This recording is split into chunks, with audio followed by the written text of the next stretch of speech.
This week, Pope Francis said, "There's only one God, but each of us has a language to arrive at God. Some are Sikh, Muslim, Hindu, Christian, and they are different paths to God.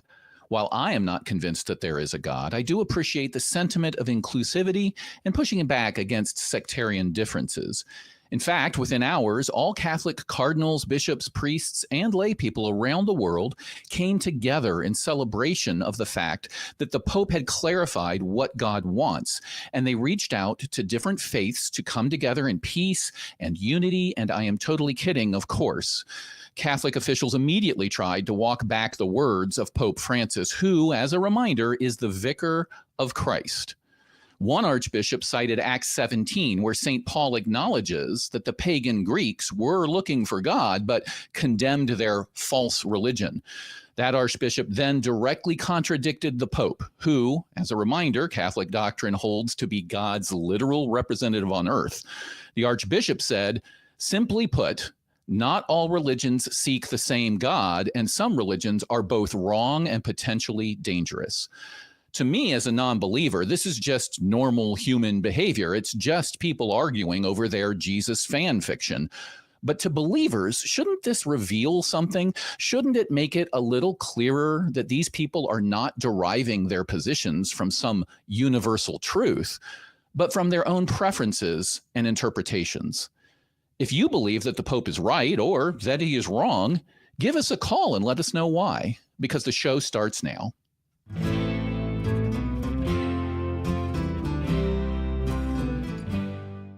Welcome, welcome, welcome, everybody. Today is September 22nd, 2024, and I am your host, the Cross Examiner. And joining me today, we have a special treat. I always love working with him, is Secular Rarity. Hello. Hey, I'm glad to be here, man. Also, I will send that check. I'm sorry I didn't send it before, but I will send you that check to continue saying nice things about me throughout the show. So the last we don't bounce, do that. but if the next check is larger, I won't mention that. Cool. Okay. Yeah, great. They can edit that. I'm pretty sure we can edit that. We'll just edit it right out. It's great to work with you. If you haven't seen Secular Rarity stuff, you should see as much of it as possible. He's got the brain the size of a planet, and he's a really good guy. I think both of us have sort of had the same vibe. We're looking for good conversations today. We're looking for people to call in and have actual productive conversations and not shouting matches and things like that. All right. I do though. Can I give some 2 cents on old Frankie boy? I would love as many cents as you got. I love Pope Francis, and I think one of the biggest reasons I love Pope Francis is because he so regularly highlights all of the worst doctrines of the Catholic Church, in my opinion, because he does this thing where he comes out and he'll say something and he'll be like, oh man, like, actually, anybody can go to Jesus's heaven, like anybody can go. And then all the bishops and cardinals around the world come out really, really quickly to say, no. It's only our people. The rest of you will be tortured in eternity. So, right. or like when he came out and he said this one thing and he was like, well, maybe queer people are all right, maybe they're okay. Didn't even say they're good, just said maybe they're okay. And then a bunch of the bishops and cardinals came out and were like, no, we as the Catholic Church hate the LGBT. Like, we just want to let you know that. So it's like, I love it, Frankie. Keep doing it. keep doing it, because then all the religious people get to come out and just let people know exactly what their terrible thoughts are. So it's great. Right.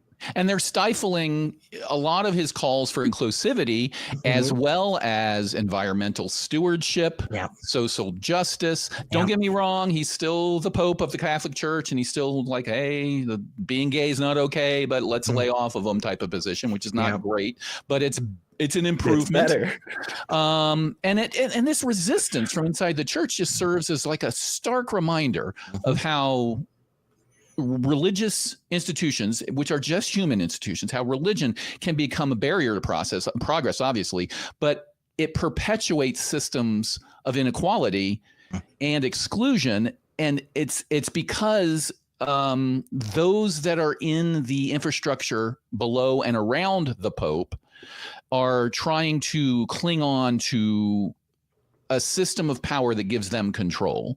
And they recognize the minute that they don't have a unique product, that they can't sell you, Jesus trademarked, right? It's their Jesus.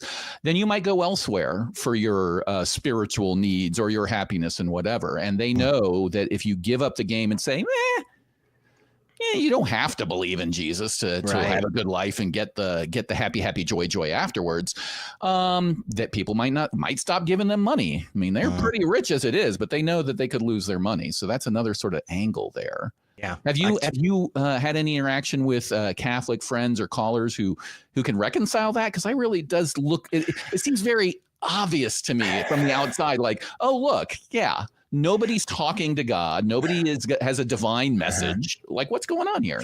Yeah, I have never, in my opinion, heard a good reconciliation of that. I will say, being in Nashville, most of the Christians that I talk to are Protestants, and it's so funny because I'll bring up something wacky that Frankie said lately, and they'll be like, "Yeah, thank goodness I don't have to defend the Pope, man." Like we made that split pretty clear a long time ago, and I'm done with that shit.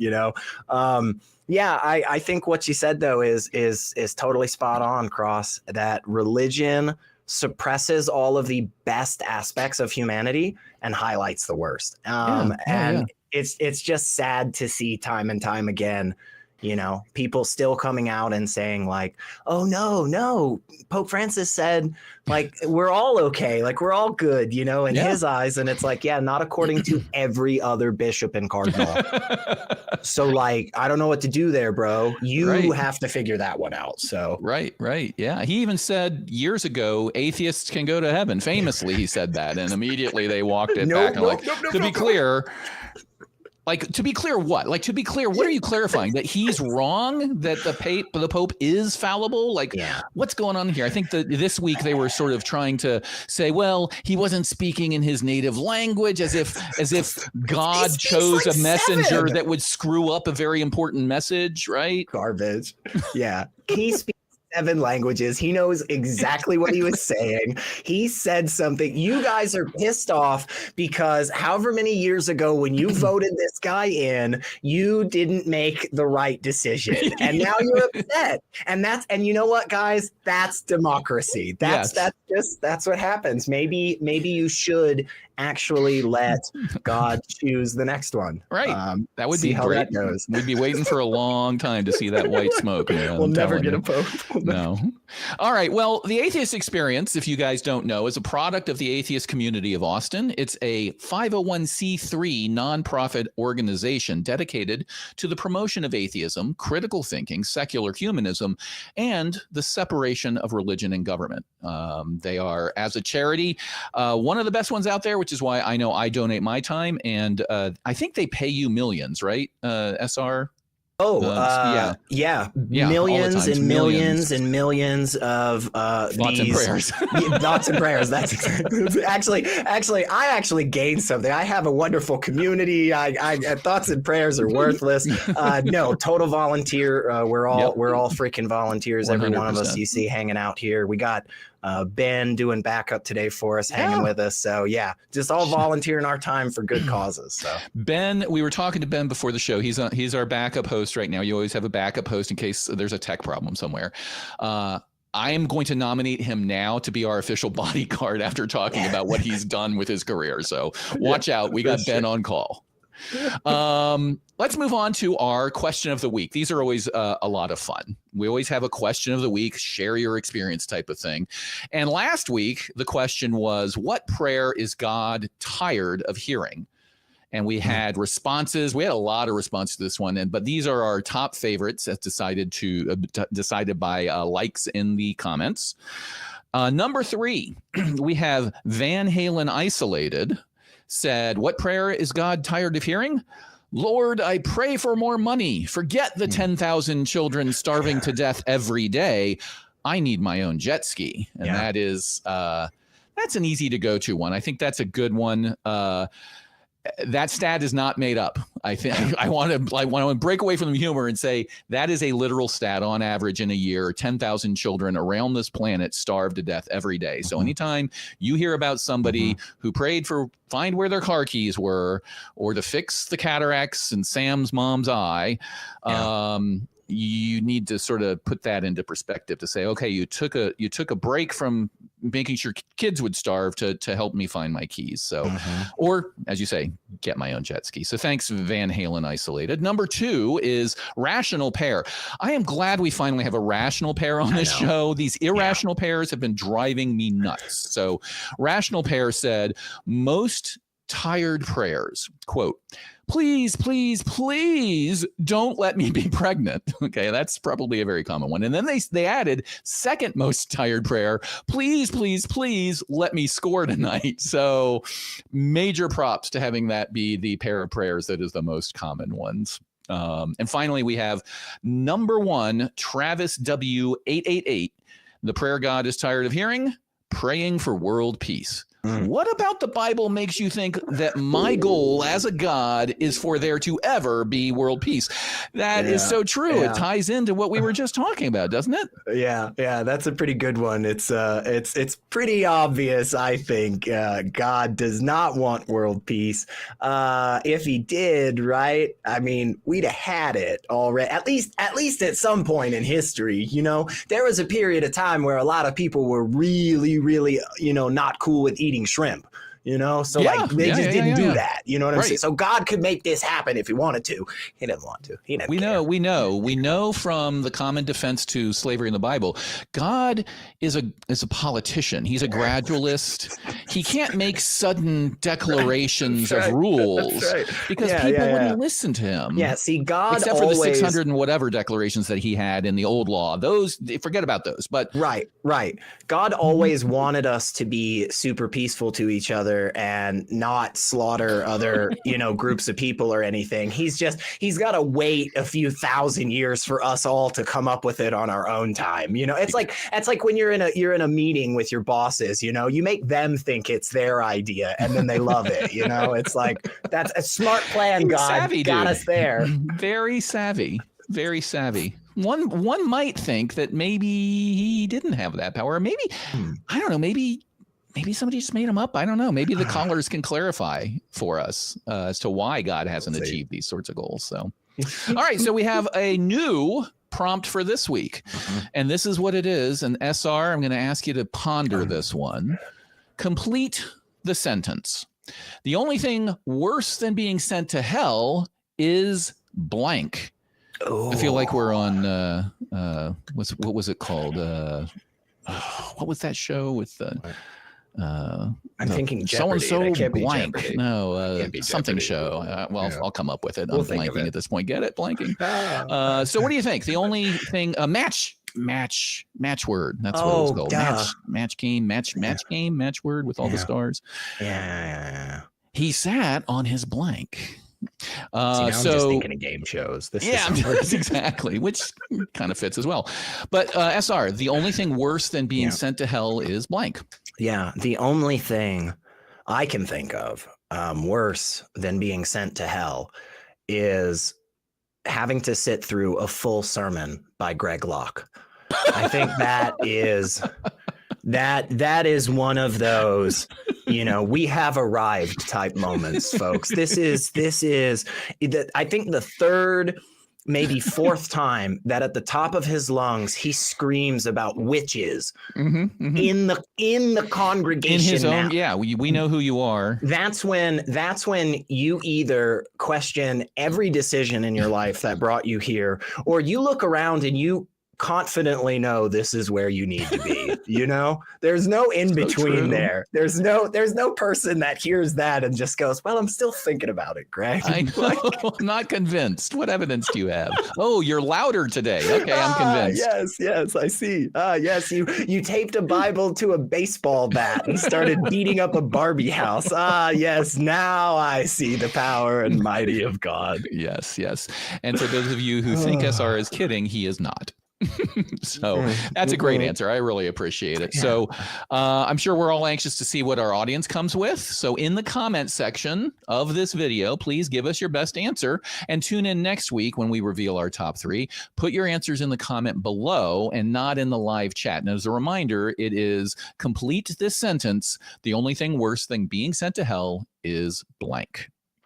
All right. Shall we take some calls? Let's do it. All right. That's kind of what the show's all about.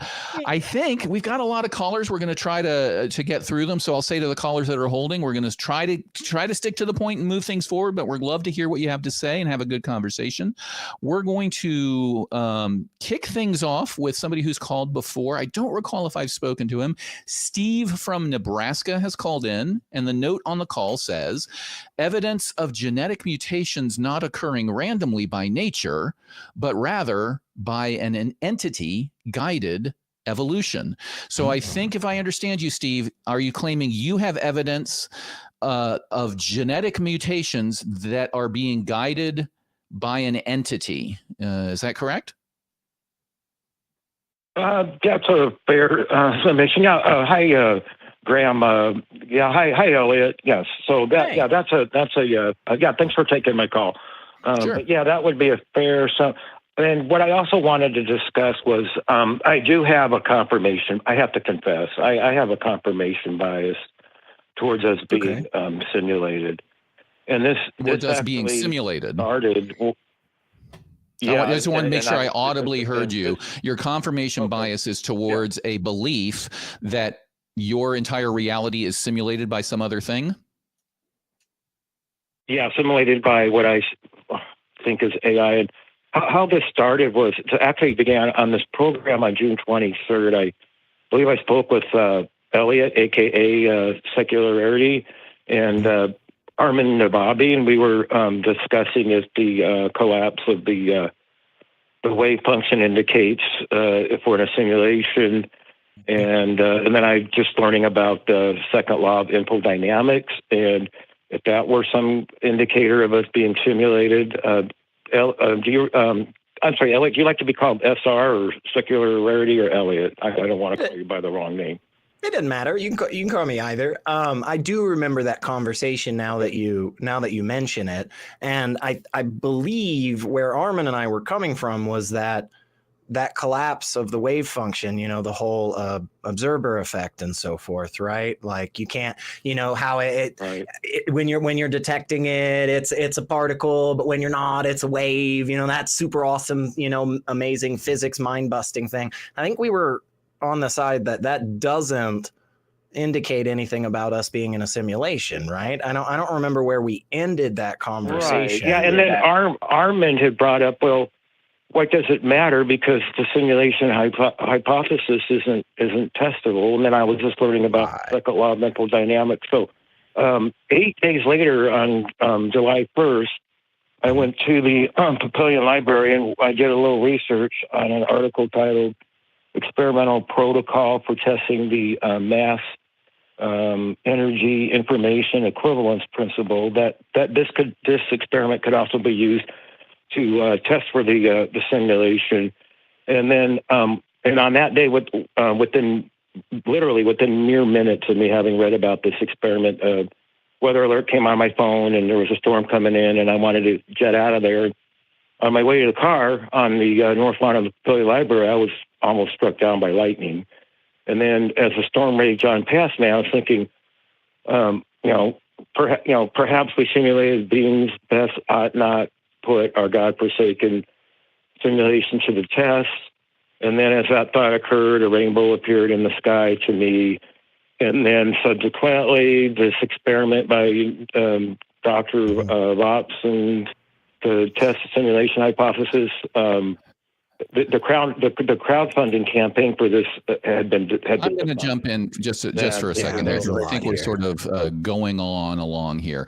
So first thing I'd like to point out is the note you gave to the call screener was about guided evolution, but we're here talking about simulation. So I'd appreciate it for all callers who call in. Hold on, let me talk. Everybody who calls in, try to make sure you give a clear, concise summation of what you want to talk about. But let's talk about what you just mentioned, because I think it's a very common experience. You experienced something. You read the article about a particular hypothetical use of an experiment. I don't know if it's the one of putting one bit of information into a black hole or one bit on the border of a black hole where there's a 50-50 chance, et cetera. There's a lot of articles out there sort of hypothesizing about this. They are all theoretical. None of them are practical. None of them discuss reality. They're all just sort of brain experiences at this point. But you read one.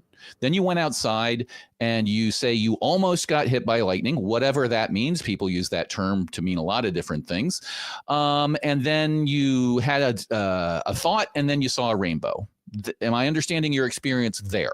Just that? Yes or no? Do I have that right?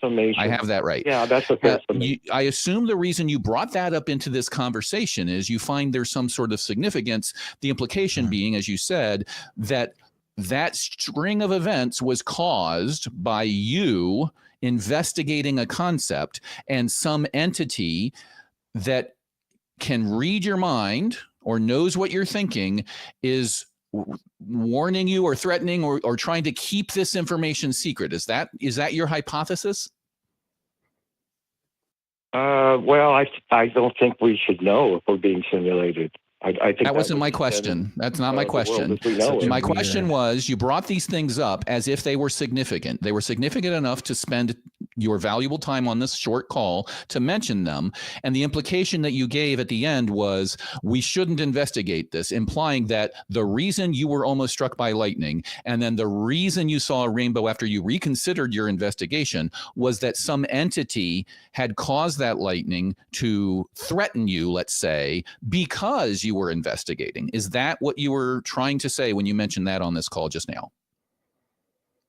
That's a fair summation, yes, of what there was more significance. Maybe there is significance of this to me, but it's not real.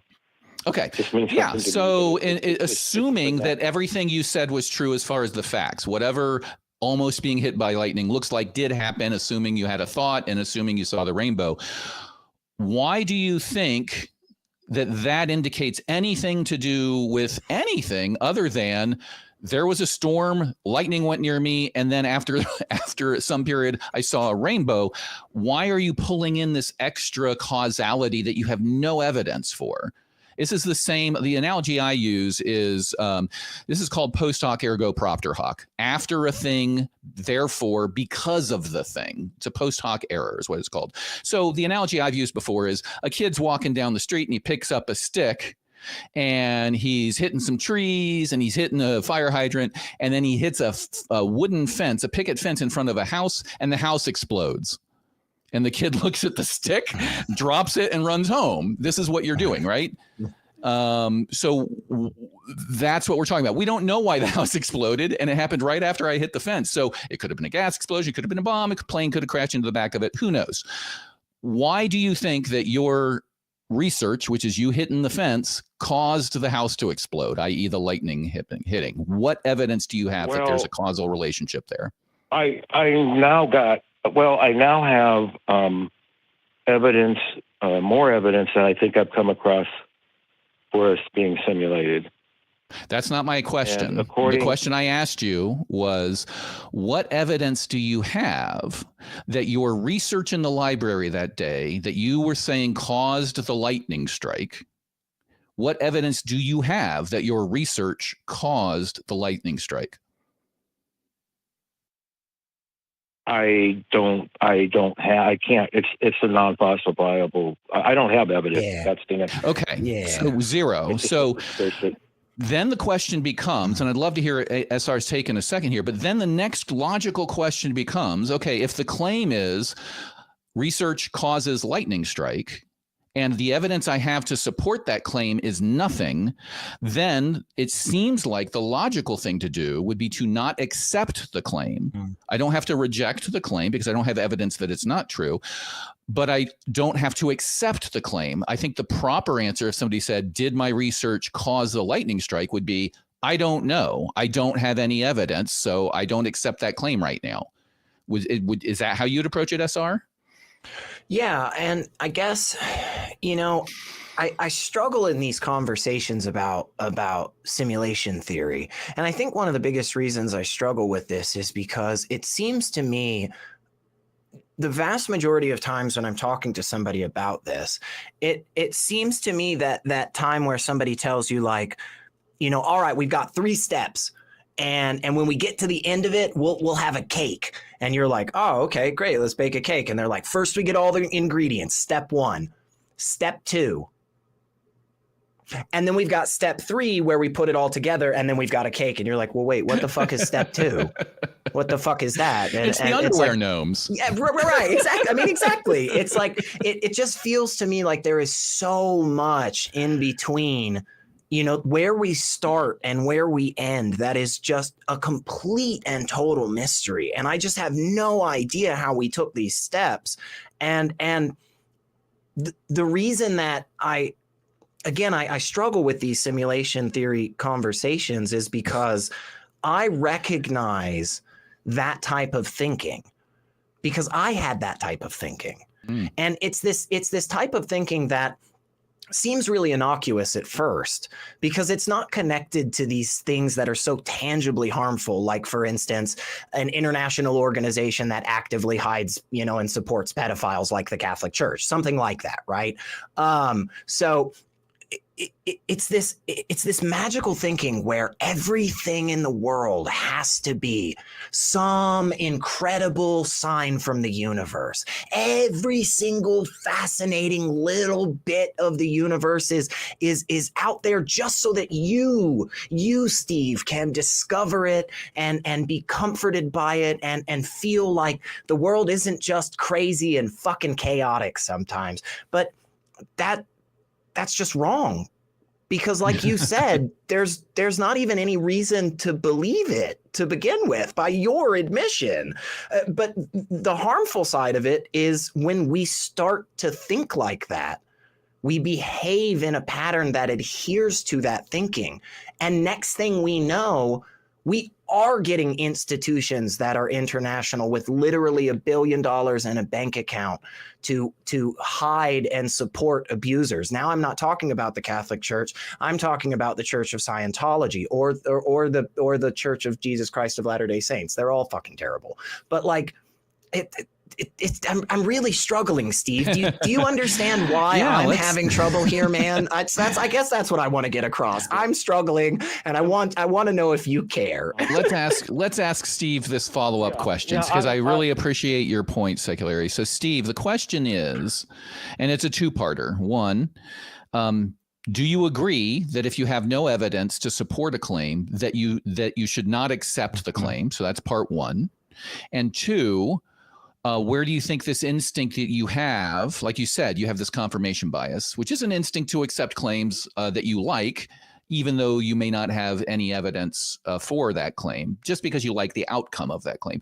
So part 1, do you agree that if you don't have evidence to support a claim, you should not accept it? And 2, where do you think you are getting this instinct to accept the claim, this urge to accept the claim? Could you answer those 2 for me?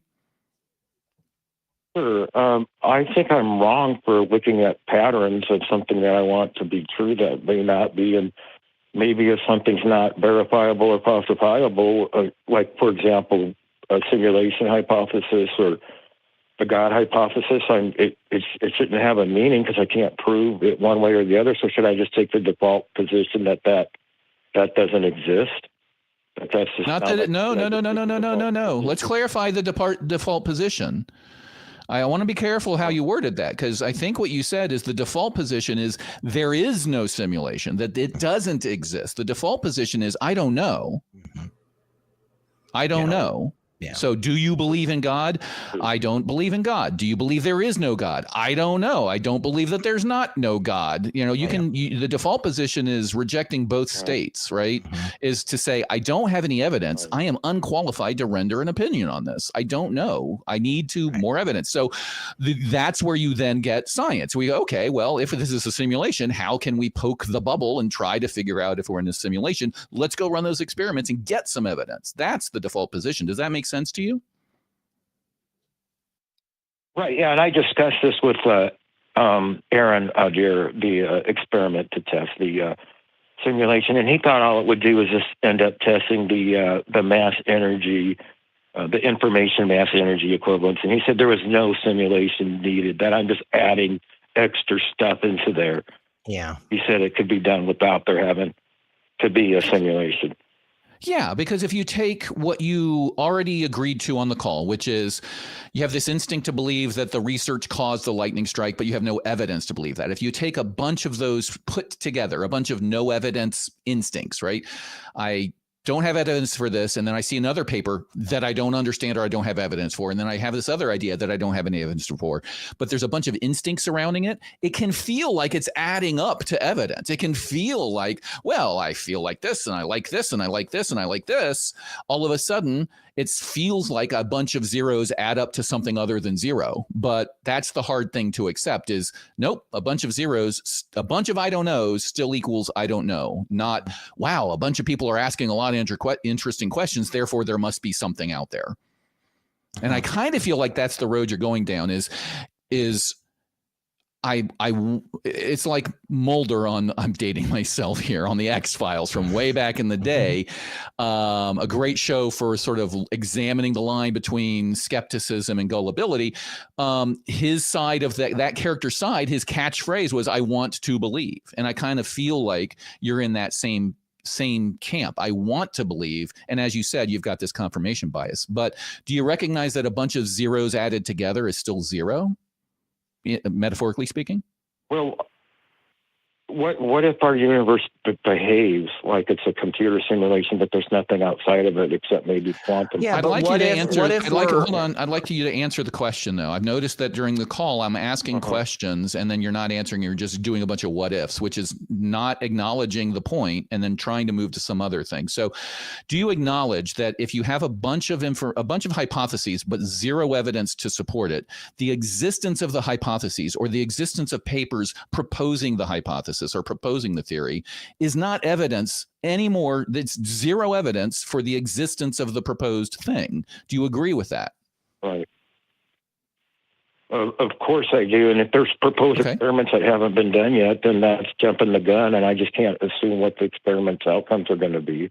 Right. Yeah, but again, where the issue is, and I saw it just a second ago, where Graham asked you this really specific question, and you went to this, yeah, but like, what if, man? Like, what if all these doves are actually trying to send you a message, Elliot? Like, what if the reason that dog barked just a few times, 2 seconds ago, like, is supposed to like be some sign from the universe? Yeah, man, we can play that game all day. That's the danger of this type of thinking, because there's no end. There's no end. There's no ever conclusion, a solid justification for why we stop with any answer, as opposed to just keep asking, yeah, but what if the universe is a giant peanut? Yeah, but what if all of us are actually sentient ink pens? Yeah, but what if, man? It doesn't take us anywhere. None of that gets us to anything.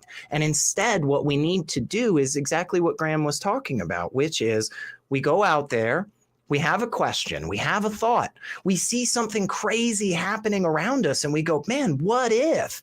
And then we go try to find some information. We go try to find a solid connection to this conclusion. And if we can't do that, it doesn't mean that we say, oh, can't be that, must not be, couldn't be that. No, all we do is just go, okay, let's ask a different question now. What if other things are occurring? What if I misinterpreted the situation? What if I'm not doing the right experiment? All of those questions are wonderful, but you don't get to go, oh, well, hey, hang on a second. We haven't ruled out this other what if, so it's probably the fact that we're still in a simulation. No, we still have no good reason to get to that conclusion, man. We've done a lot of talking, Steve, and I appreciate you listening and answering the questions when we really push for it. What is your response to what SR just said? Well, I think, he's got some good points. I just can't get all worked up about stuff that I don't have any way of knowing is true. Exactly. It's just, Exactly, brother. Give yourself more freedom. It doesn't matter if we're simulated, if it's just like the real thing anyways. It doesn't matter. Right, because it's still behaving in the same manner. Whether we're inside of a fucking CPU or not right now doesn't seem to matter, because this pin will keep hitting the ground every time I drop it. And yeah, man, free yourself up. Free yourself up from worrying and being stressed about all this other nonsense, and go learn about the fascinating things that we can fucking demonstrate. The world is fantastic just as it is. You don't need any extra sprinkles of magic. I promise you, Steve, you start looking heavy into biology and physics, your mind will be blown every goddamn day. We don't have to be in a simulation at all, man. It is just as fascinating as you could possibly want it to be. You just got to free up some space to go look for it, man. Put this stuff aside, man. Okay. Well said. Now, they found that genetic mutations don't happen randomly by nature. Now that you're going to have to call back about. Steve, that's the big jump. That was the big jump. I am genuinely interested as to what they found, but I'm going to give you some advice. I'm going to give you some advice here, because I think I recognize where you're coming from. That sort of X-Files, I want to believe kind of thing. You need to recognize we are, because of evolution, and this is your hook into your question, because of evolution, we are pattern forming people. We survive, we thrive, because our brains, our mammalian brains, excel at forming patterns. Things like, ooh, that grass is rustling over there. I'm going to be afraid, because in the past, I've noticed a pattern that when the grass rustles, there's usually a tiger in the grass. And I've seen other mammals get eaten by the tiger. So I'm going to be very afraid of that grass. And that pattern recognition helps us pass that pattern recognition off to our offspring. Over time, that sort of gets ingrained. And then we're now millions of years later, hundreds of millions of years later, pattern recognizing patterns that don't exist. Now, when I see the grass rustling, I'm thinking there is always a tiger there, and that tiger doesn't exist. So it must be a spirit. It must have been a ghost. Something caused, because the pattern that's in my brain is the grass rustles and there's an entity there. There's a cause. It's an animated thing. You are, I think, a product of that, just like we are, right? You are a pattern recognizing person. And what I have noticed is there is a spectrum of how active somebody's pattern recognition is. And the people who go way far out on one end of the spectrum, they end up becoming, way far out, you're going to become like schizophrenic, things like that, where it's, you hear them talking about, well, the CIA is causing the sun to shine on my glasses, and that is sending a message to so-and-so. So there's a bit of delusion, but there's also pattern recognition. Before that, you end up in conspiracy theory land. You end up in QAnon. You end up in flat earth. You end up anti-vax. You end up in every single thing where people are responding to perceived patterns positively. And my concern for you is I don't want you to go there. I don't want you to end up there, because that pattern recognition that can be very active in your brain can, as SR said so eloquently, lead you astray and cause you to worry about things that are actually figments of our imagination. Don't get me wrong. If you believe that there is a chance that we are in a simulation, then that could be a hobby. Go research it, but research it in a skeptical manner. And by skeptical, I just mean require evidence before you accept something. Wouldn't it be cool for you to do research, a meta evaluation of all the proposed hypotheses, all of the experiments that have been done so far, with a critical eye, become an expert in it, and realize it's true, it's not true, I've come up with an experiment that should really help prove it, or wow, there's nothing here, and then write a book about it. Like, you could become the expert, but you do that with a critical mind, an open mind, and using evidence-based approaches. So that's my piece of evidence. Rather than jumping to genetic mutations occurring through guidance, I think we should save that for another day. So I'm going to let you go. I really appreciate you calling in, Steve, and I really appreciate you, SR, for your response. I thought that was really, really good. What are your thanks, man. thoughts there? I think you tied it up really well, and yeah, I think a curious and critical mind is what is so valuable. It is. And again, just kind of tying it back into your opener, that's what religion stifles. It stifles that genuine curiosity. It stifles that genuine critique. because they want you to just kind of spiral down that thought pattern. Because what happens is, first, the car won't start in the morning, and then your phone just happens to be dead. And now you're just going through this whole, oh man, I haven't been obedient to God lately. I missed that women's Bible study last Wednesday. I gotta go to it. And when in reality, these are just random occurrences, right? These are coincidental things. And we're attributing all this meaning to them because, like you were saying, we're hyper-tuned to those patterns because a lot of those patterns are real. They are, and it's good that we recognize them. But that's why we have stuff like this to help people whenever they go too far. Yeah, absolutely. I genuinely appreciate Steve calling in and for his honesty. Mm-hmm. One of the first things out of his mouth was, I think I've got this confirmation bias, which is great to recognize. The scientific method, when you are training in it to be an actual researcher, you take classes on things like confirmation bias because it's something you have to look for and something you have to control for in your experimental design. Yeah. So if you want to dig in, if you've got an obsessive personality, be obsessive, but be obsessive in the right way and go become the expert and teach the world if there's anything behind this simulation stuff. So good luck to you, Steve. Yeah. We have super chats. People are chatting at us. Shall we read a few? Yeah. All right. The first one we got here is from Rainbow Wolf. Maybe that's the rainbow that Steve saw after the lightning strike. Must be.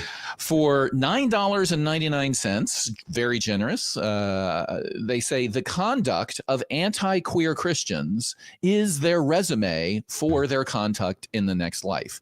If I don't like bigotry, hypocrisy, narcissism, fraud, and abuse in this life, why would I want it in a next life? Yeah, that's a great point. I feel frustrated when I see very, very young Christians, people who have obviously been raised by their parents under a certain doctrine, freshmen in college or something, and they come onto campus. I remember back in the day, I was an RA in the all freshman dorm at my college, right? So I saw a lot of people who had lived in a very isolated areas come into this diverse environment for the first time and just sort of explode and then have to try to rebuild together. I feel very sorry for them that they grow up and they'll come into that situation and have these attributes that Rainbow Wolf listed: bigotry, hypocrisy, narcissism, fraud, things like that. But I also am very angry at the religion, of course, that causes that. So I'm always split when I see, especially a young person. Old person, you've lived a lot. I don't think you have as much excuse. But when your parents raise you for 18 years and you're saying, hey, homosexuality is bad, I can understand why you believe it, but I feel sorry for you, and I'm going to try to help you change that. So while this is a great, funny quote, it's really touching as well, Rainbow Wolf. So thank you for that. Agreed. Now we have kind of an interesting one. I am going to go ahead and read it because I think it's an interesting conversation. So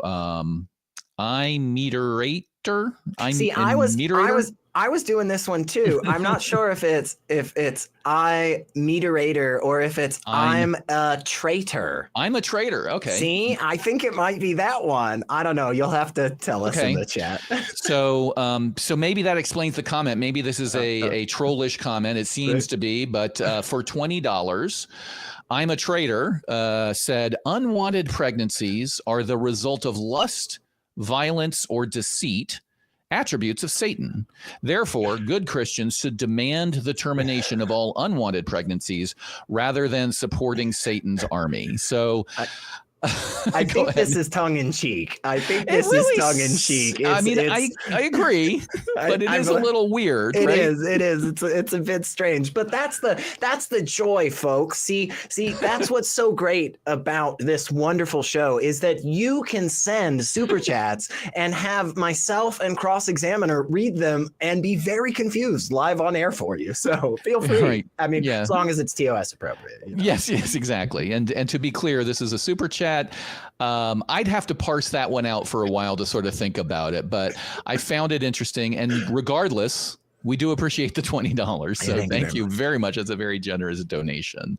Should we jump back onto some calls? We got a lot of them. We got some good ones. Yeah. All right. I'm going to jump on the call from I think it's Miss Jimmy.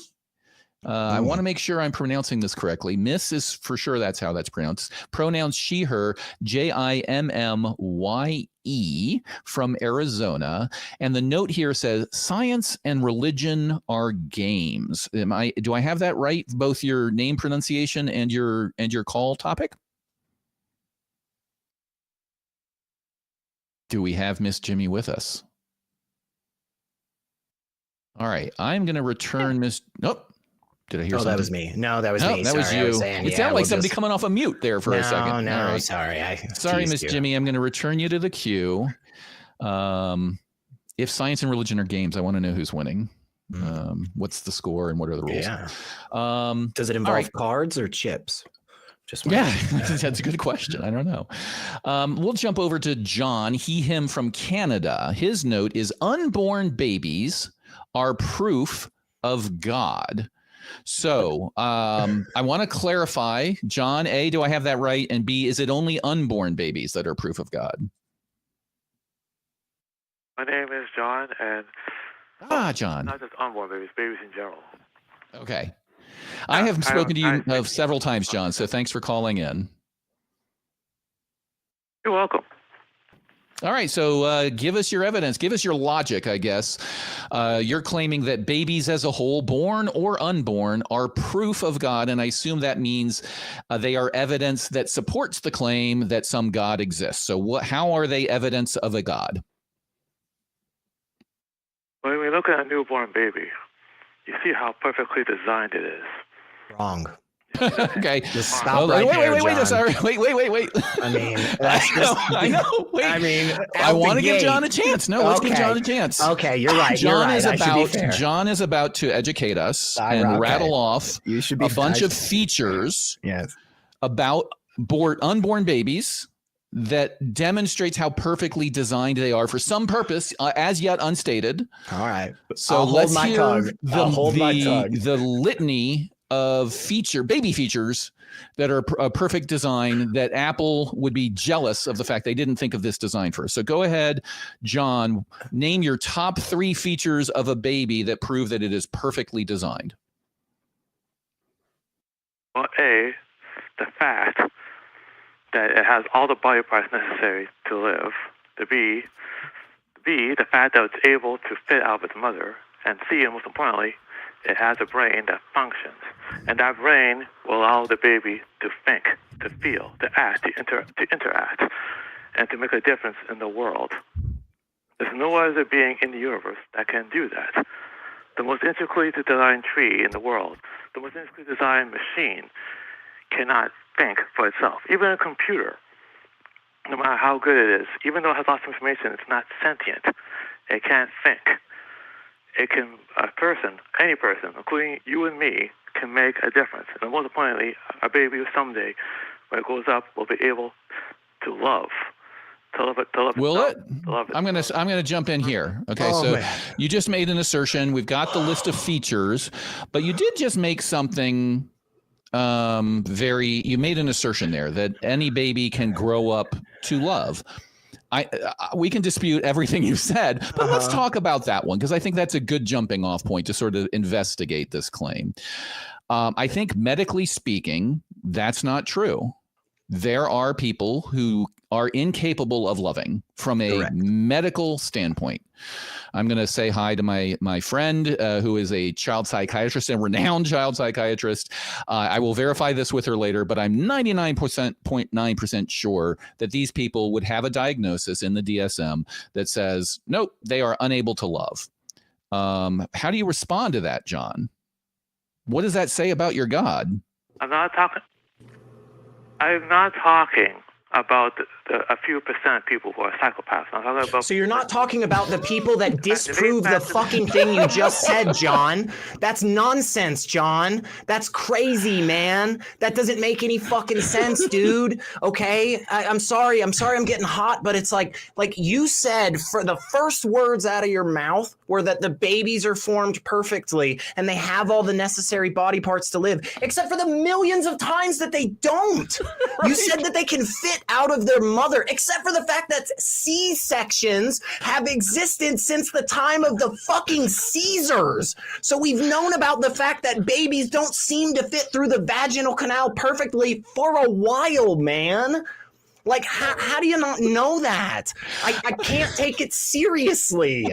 I'm sorry. I just like you come at me. That would be like saying, man, like soccer is the perfect sport in the world because it uses a ball that's shaped like an oval and oftentimes it's made from pigskin. I'd be like, that's not true. That's not soccer. That's American football. You're talking about. I'm sorry. I'll shut up. I'll stop now. I'll calm down. I swear. It was so weird. The first things out of your mouth are so obviously demonstrably false. Okay, I'm laughing in the background both because I wanted to say everything you just said, and I'm finding it very funny.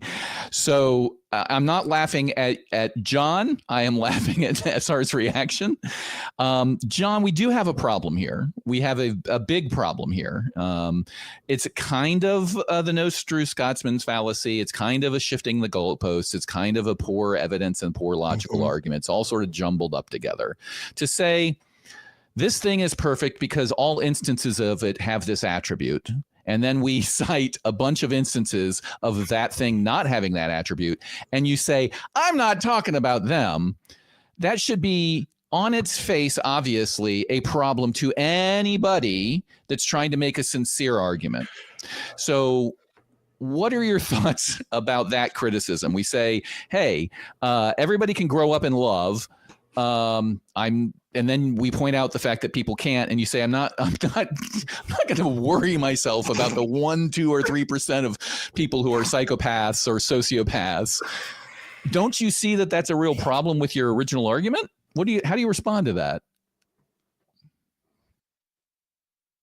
If you had let me finish, I would have told you that every single human being can make a difference in the world. Imagine the founding fathers had been aborted. You wouldn't be living in the country you're living in now. Okay, yeah, so let's demonstrably false. Well, I mean, ontologically or epistemologically speaking, he may be right that every baby does make a difference in the world in that it changes the arrangements of molecules and atoms and particles in the local space around the planet when they come into existence. Okay, so I can't argue that against John. You're doing that thing where you make the dumb argument sound better. We just talked about this before the show. Yeah.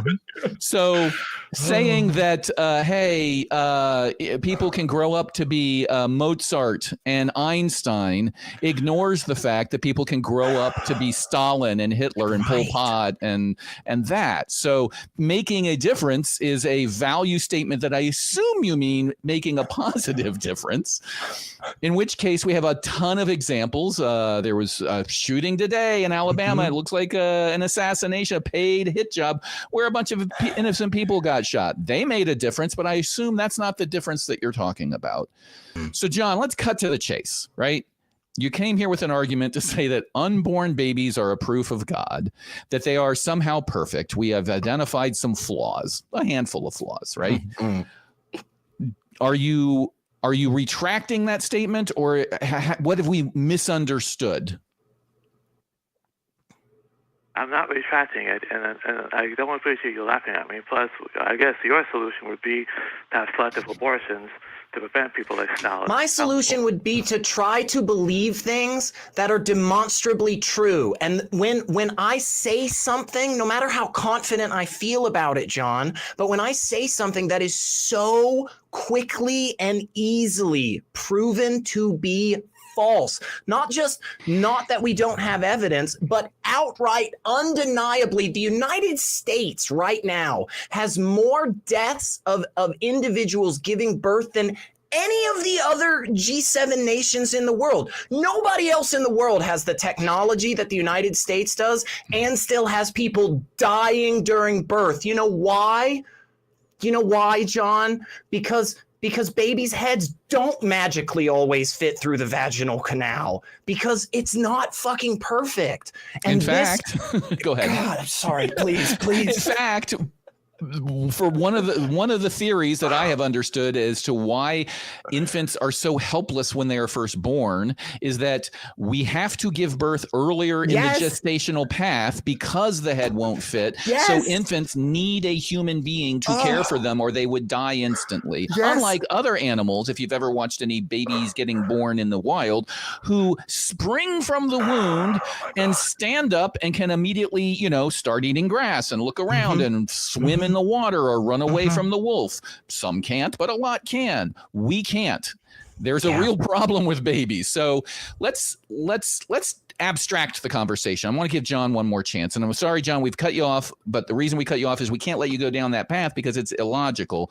And to make a note of something you said, we are not laughing at you. I don't laugh at you. I've talked to you many times. I am laughing at some of the things you're saying, your ideas, and that's fair game in any world. And you can laugh at what I'm saying. That's fair game. I have spoken to you. I've seen you be sincere and genuine and trying to figure this out. So I appreciate that. So let's abstract and say the call was about proof of fit to purpose, right? That this thing is so fit to purpose. The baby is so well designed to be a baby or to be a being that it's proof that there must have been designed. It's an intelligent design sort of argument. How do you know what the purpose is? What is the purpose? How do you know what the purpose is that you're trying to fit? When you say the baby is designed perfectly, by necessity, that means it's designed for a purpose, and there would be no way to design it to better fulfill that purpose. How do you know what the purpose is, and how does the baby fit to that purpose?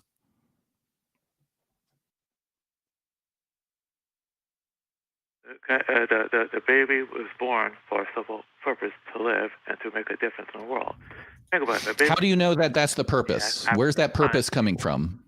Because to live and to make a difference. You could become a doctor. Because if you're good at science, you could become a doctor and save lives. I'm going to interrupt you because I don't think you understood my question. I'm sorry, John. I want you to talk, but I don't think you understood my question. My question was, what is the purpose? And you said to live and make a difference. And then I said, how do you know that that is the purpose of human beings, to live and to make a difference? Where are you getting that information that that is the purpose of being a human being? Because everyone has a purpose, gentlemen. Everyone. That is not, and answer my question in any way. Yeah, you're just in any way, it. Right? How do you know that there is a purpose? Where are you getting that information from? What is the purpose? Because everyone has a talent, and if someone has a talent, they can use it to their advantage. Just because somebody has a talent and somebody can do something doesn't mean that they are designed for it. How do you demonstrate that? Okay, let's just say I have a talent for juggling, okay? And let's just say that I could make a lot of people happy by putting on a local circus in Nashville, Tennessee, featuring me juggling, okay? I have that talent, can do that thing. How can you demonstrate that my purpose is to be part of a circus? That's what he's asking, John. How do you demonstrate that? It has to come from somewhere, gentlemen. Things don't come out of nowhere. You're already accepting. You're already accepting. You didn't answer the question. Again, you are not answering the question. You are assuming a purpose, but with that response, it has to come from somewhere. No, where are you getting the information that there is a purpose? That's the question. Where is that information coming from other than in your head? Where did you learn that? Where did you prove it? What evidence do you have that there is some sort of purpose? Could you answer that question? It's not coming from my head. It is obvious that people have certain talents. Okay, so you just said it's obvious. You just said it's obvious. And that is like saying it's obvious that the world is flat.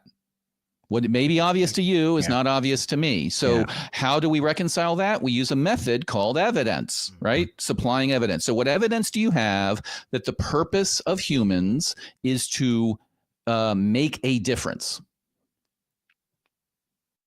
Look at the world around you with humans that built the very studio that you're sitting in, and with humans that built the very microphone you're speaking in right now. All right. So let me ask you this. You're not answering the question again. Yeah, we're not. The analogy you're doing is I see an asteroid crash into Earth.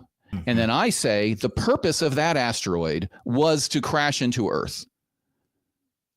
Is that a logical argument? Is that a logical conclusion for me to reach? No. That the purpose of the asteroid was to crash into the Earth? No, it was not logical. Okay. Why? You are making the same argument. You see humans do a thing and then say, therefore, their purpose is to do that thing. They're making a difference, therefore that's their purpose. But you're adding on a big fallacy. Your fallacy is, I see, which is felonious. We already agreed. Seeing a human do a thing, saying that means it's their purpose. That you just agreed. That's a logical fallacy. But you are also adding, I'm only going to look at the things that humans do that I like. The purpose of the human is to make a positive difference. Look at Mozart. Look at whoever you want to cite.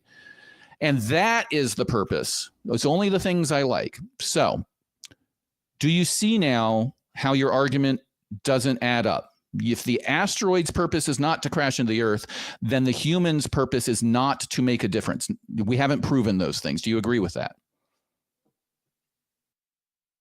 Okay, I want to see how the asteroid disproves my point.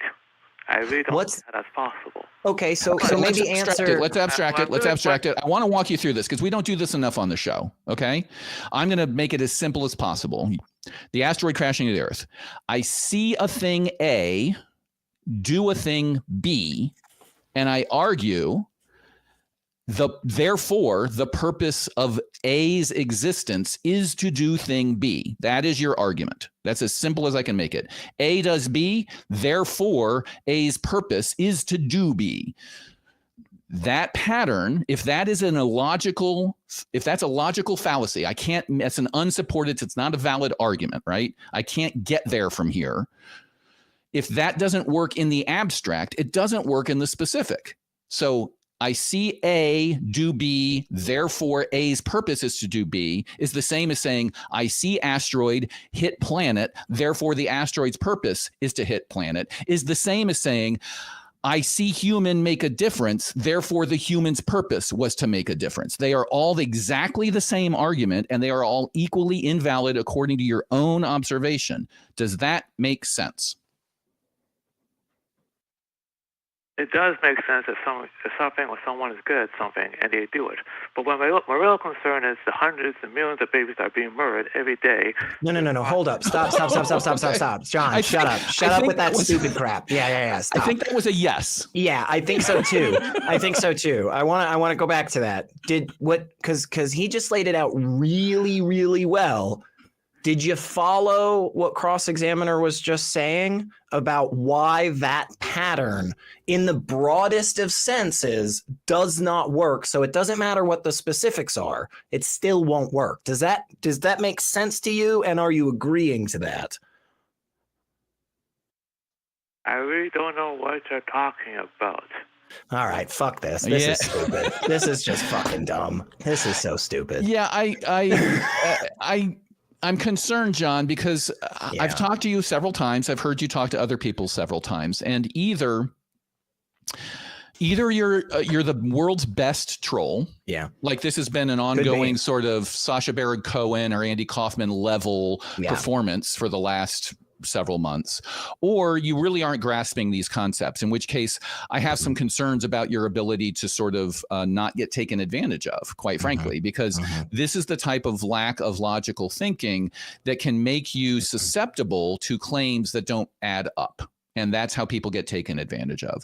So I would encourage you, John, to talk to people you trust that have your interest at heart, if indeed you are not the world's best troll, and seek out ways to increase your capacity to analyze logical arguments, logical statements for truth values, so that not just in religion, but in the world, you don't fall prey to scam artists and people who just generally, want to take advantage of you. And I'm not trying to cut you down. Everybody has their strengths and weaknesses. And maybe your weakness here is if you are genuine, that this logical reasoning is not your strength, because I don't know how more simply to put it. If A do B, then A is supposed to do B, doesn't make sense. That should be the end of the argument. Right. All right. How about you, SR? No, I'm good. We can drop him, and I'll say kind of just do a kind of general wrap thing here. Many of you probably know J Mike. He hangs out around these parts every so often, and a lot of times he'll talk about the commitments that we make when it comes to believing things, right? And he'll talk about the baggage that comes with that. What we just witnessed is that in action, because John has a commitment to a God, and the baggage that comes with that now is this purpose thing, and he was right about to bridge on free will. I fucking bet you if we would have gone further about why he didn't think the asteroid hitting Earth was its purpose, I bet you he would have brought up we have free will from God. But you see all of this other stuff that now comes with it that really at the end of the day, you guys, is a big question mark. It's another big question mark that you just keep slapping into that empty box, because the commitment from the beginning is not a good commitment. Drop those commitments, you guys. Drop that shit. You don't need it, and it's just going to make your life harder later on. But oh my God, he said babies are perfectly fit out of the. Oh my God, so crazy. C-sections. I'm sorry. If you take the 3 baby things. The body parts, it has all the body parts it needs. It fits out of where it's coming from, and it's got a brain to do the thing it needs to do. That applies to the asteroid too. Asteroid has every part it needs to be an asteroid. It can get out of whatever orbit it broke out of, and it's got enough thinking power to do what it does, which is to slam into planets eventually. I hate it. I hate this argument. I think he's onto something, quite frankly.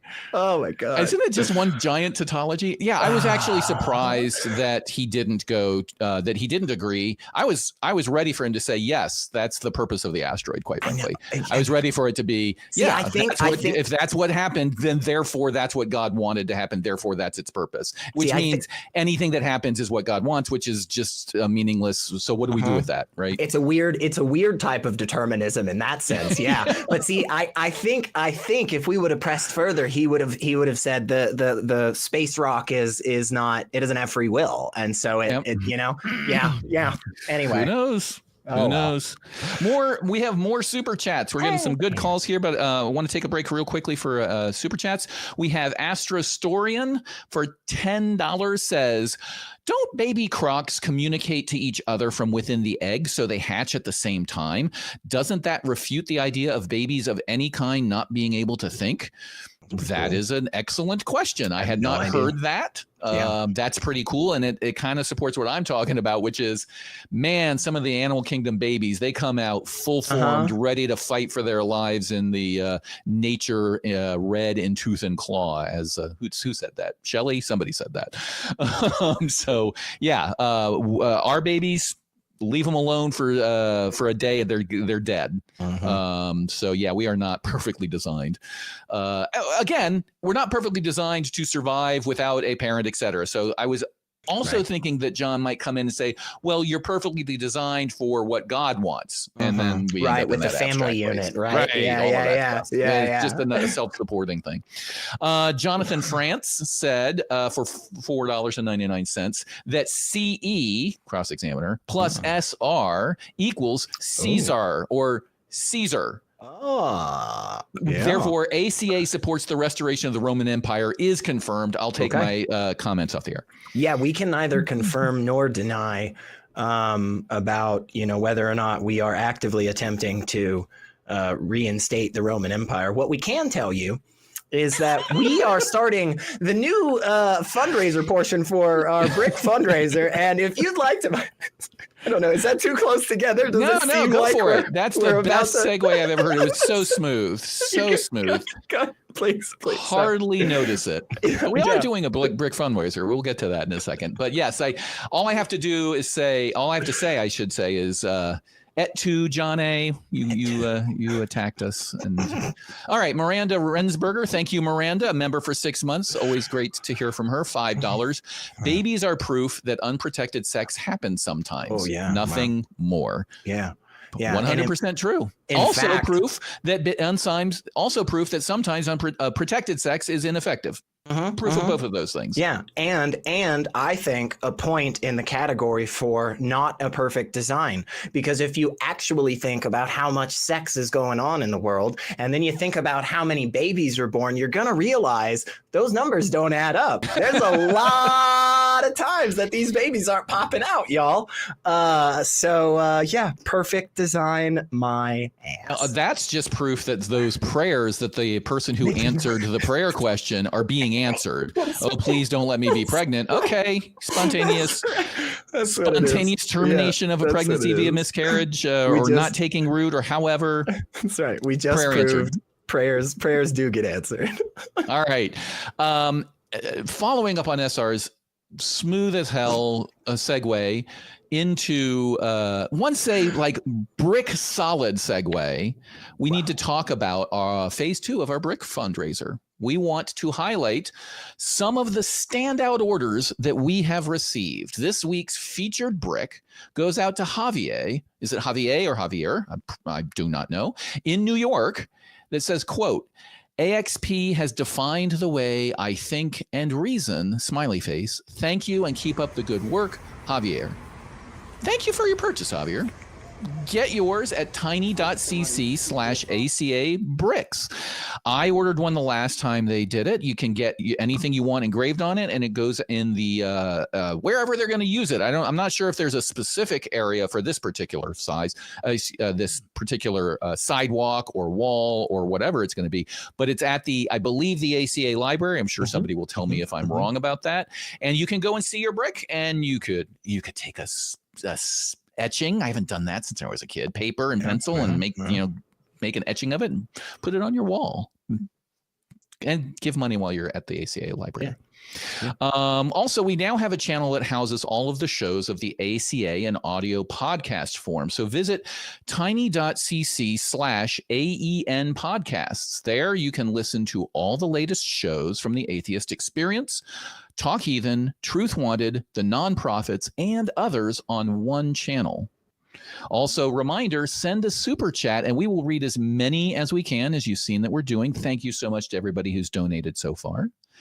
Next, the ACA wants you to know what's going on in our community. And this is a big thing that I've heard the board pushing this year is increasing information that's going out and increasing opportunities for community participation. And for that, we've got an updated website. Head over to www.atheist-community.org, where you can learn about the organization itself, its policies, and how you can get involved. And I hope they're ready for what they know is coming. When we do announcements, we always want to see the people who really matter here, and that is the crew. We want to send a big thank out. We want to send a thank out and a thank you to the crew who put this show together every week. That we have video operators, audio operators, note takers, call screeners, chat moderators, and more. Again, people who volunteer their time to try to help us pursue the issues that ACA supports and have these fascinating conversations that will both hopefully entertain and educate both the caller and the listener. Speaking of callers, what do you say? Let's do it. We got a couple. Yeah, we do. I'm going to go into a heavy one here. We've got Jackie from Mississippi, whose topic is the modal ontological argument for God. I know I can feel SR's antenna twitching, ready to discuss this. So Jackie, who is a he, him pronouns. Do I have that right? You want to talk about the modal ontological argument for God? Yeah. Yeah, so the modal argument, it's a very ontological argument, which is formulated by St. Anselm. I'm going to interrupt at this point. Yeah, I was going to say he's cutting in and out. Yeah, I was going to interrupt because I wanted to go get a cheeseburger, but you're right. His call is cutting out too. Jackie, your call is cutting in and out. I was trying to let it go and see if we could discern any sort of a message, but it's cutting in and out so much that I don't think we can communicate. So I'm going to put you back in the queue, and maybe you can work that out with the call screeners until you're at. It sounded like you were on a cell phone. I recommend landlines. I recommend taking yourself off a speaker. Recommend staying away from the microwave and staying close to a cell tower, and keeping your fingers crossed and a hand up and whatever it takes to get a good signal. So sorry. Do try to work that out. Let's see. We have a couple here that I've been looking at. I think there's one that I'd like to take. Miracle Mikey, he, they from Georgia asks, why do atheists love touting, quote, separation of church and state, close quote? I don't know if those are air quotes or not. Yeah. When these words are not in the Constitution nor the Declaration of Independence. That is a great question. So I want to make sure I have your question correct. Do we have you, Miracle Mikey? Is that question correct? Yes. I didn't put the double quotes in there, but yes, that is definitely my question. Okay. I happen to be able to give you a pretty good answer to that question. It's a common question. You may not know, but I happen to be an attorney, and I've studied this quite a bit. So the phrase separation of church and state is not in the Constitution, nor is it in the Declaration of Independence, nor is it in any official founding document. I agree. Neither is fair trial. Neither is the right to vote. Neither is right to privacy. None of these phrases are in any of our documents, our founding documents. So I think the part that people miss is that when we talk to each other, we create nicknames for complicated concepts. One of those complicated concepts is the right to privacy. Right? We have a right to privacy that the Supreme Court has recognized that's embedded in all sorts of rights that are in the Constitution. Right? Right to be free from unreasonable search and seizure is one of those rights, but it doesn't say right to privacy. We also have a right not to be bothered when we're in our own home, right? We have a right not to have soldiers quartered in our home. That's a right that's in the Constitution, but it doesn't mention the word privacy. Yet, when the Supreme Court and everybody else in the country talks about our rights to privacy, that's the phrase we use. Same thing for separation of church and state. The concept is that there is a First Amendment, and it has a establishment clause and a free exercise clause, two parts of the First Amendment with respect to religion. And it basically says in shorthand, the government should neither establish a religion nor should it prohibit the free exercise of religion. And so the terms that were used by Jefferson when he wrote about this complicated concept, he came up with a nickname. And that phrase was separation of church and state. I think a better one is separation of religion and government, but whatever nickname you want to call it, church-state separation. And the idea here is that those two elements in the First Amendment, that we don't want the government creating an official religion and getting involved in saying which religions are official and not. And the other one that says we shouldn't prevent people from practicing their religion as long as the acts that they perform are not criminal. That creates a wall between the government and the practice of religion, that the state is not going to get involved in telling you what religion you must practice, and it's not going to get involved in telling you which religions you can't practice. So does that answer your question, Mikey? A little bit, but I have some rebuttals, like the fact that okay, the Fifth Amendment. I'm gonna go ahead and have your rebuttals, but I'd like you to do the. I think you were about to do this, so one at a time. What's your rebuttal? And everything I said is kind of a fact, so I'm not sure how you would rebut it. Yeah. Let's do your best rebuttal. We'll start with that one, and then we'll move on to the second one if needed. So go ahead. Okay, so I like to point out one thing, that why is Jefferson writings canon when he did not write the Constitution? So we go off so the they're not. Constitution. We can just stop right hold there. on. We can just jump in. I can go ahead and jump in, Mikey, because nothing that cross-examiner said in any way, shape, or form was going down that route. Okay, and I can just go ahead and tell you, as a lover, as somebody who just really enjoys early American history, right? Nobody in that space feels that way, as far as I know. Could be wrong, but yeah, nobody feels that what Thomas Jefferson wrote, or even the guys from the Federalist Papers, man.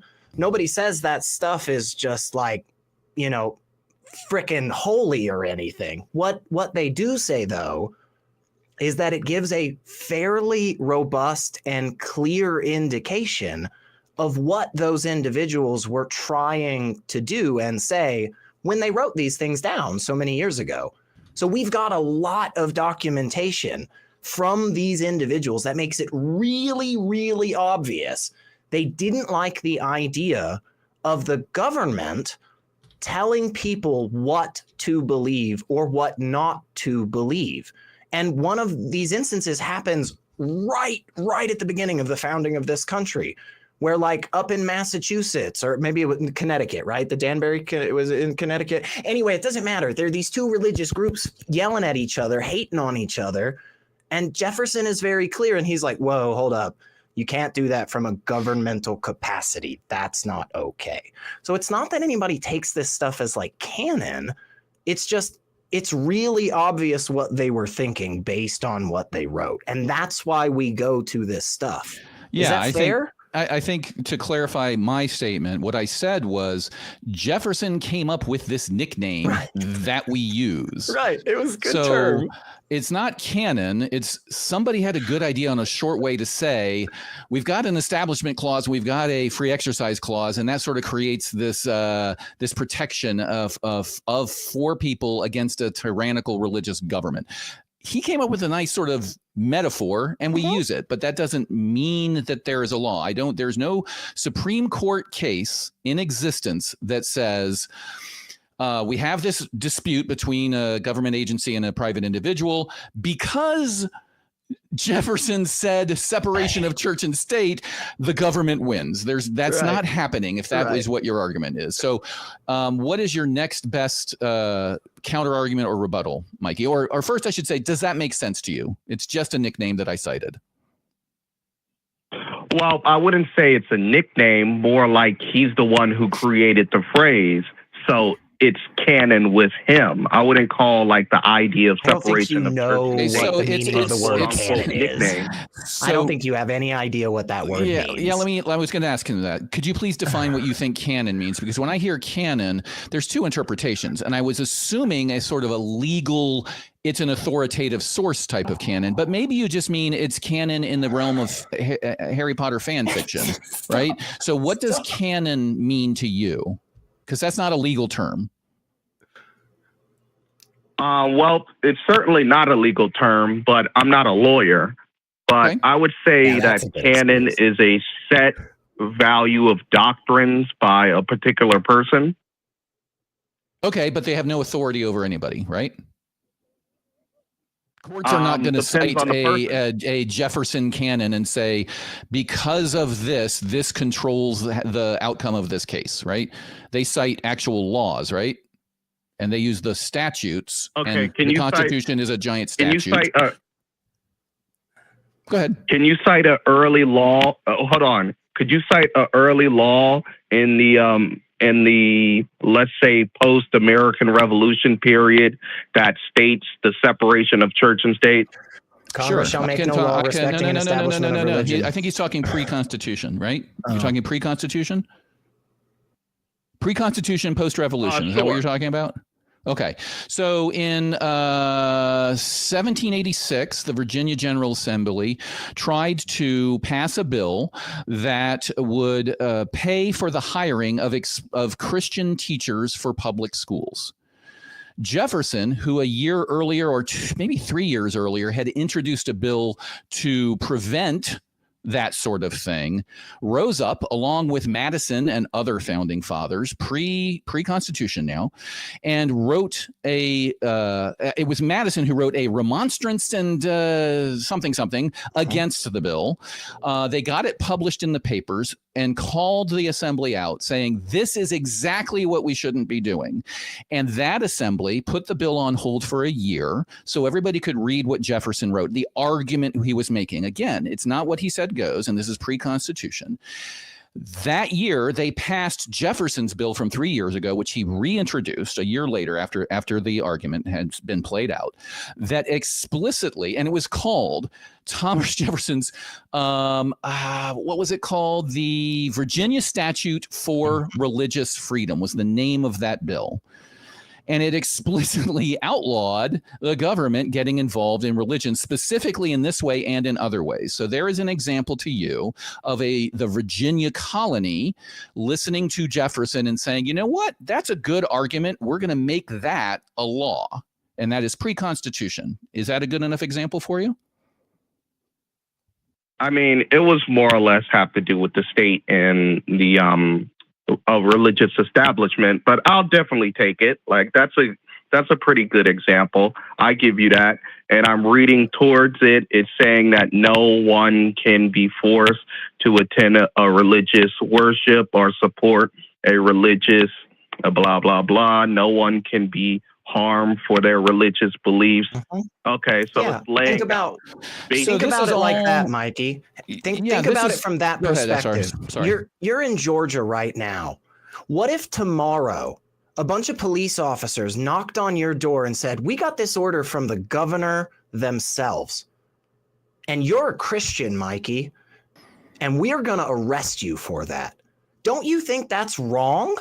Don't you think that's fucked up that the government should be allowed to do that? Absolutely. Yeah, me too. Me too. I also think that the government shouldn't be allowed to go to your door, knock on your door, wake you up on a Sunday and say, hey, man, the Church of Scientology is starting up in 20 minutes. Get your ass in the front row. Don't you think that's wrong? Yes. Let's jump on a utterly realistic example. Let's say I have a group of followers of my religion, Muslim, Christian, some crazy cult that hasn't been invented, Falun Gong, or whatever it may be. And I convince a whole bunch of them to move to a underpopulated state, right? So I go to Iowa. I'm the Mormons, right? I go to Utah. And all of a sudden, I start winning elections.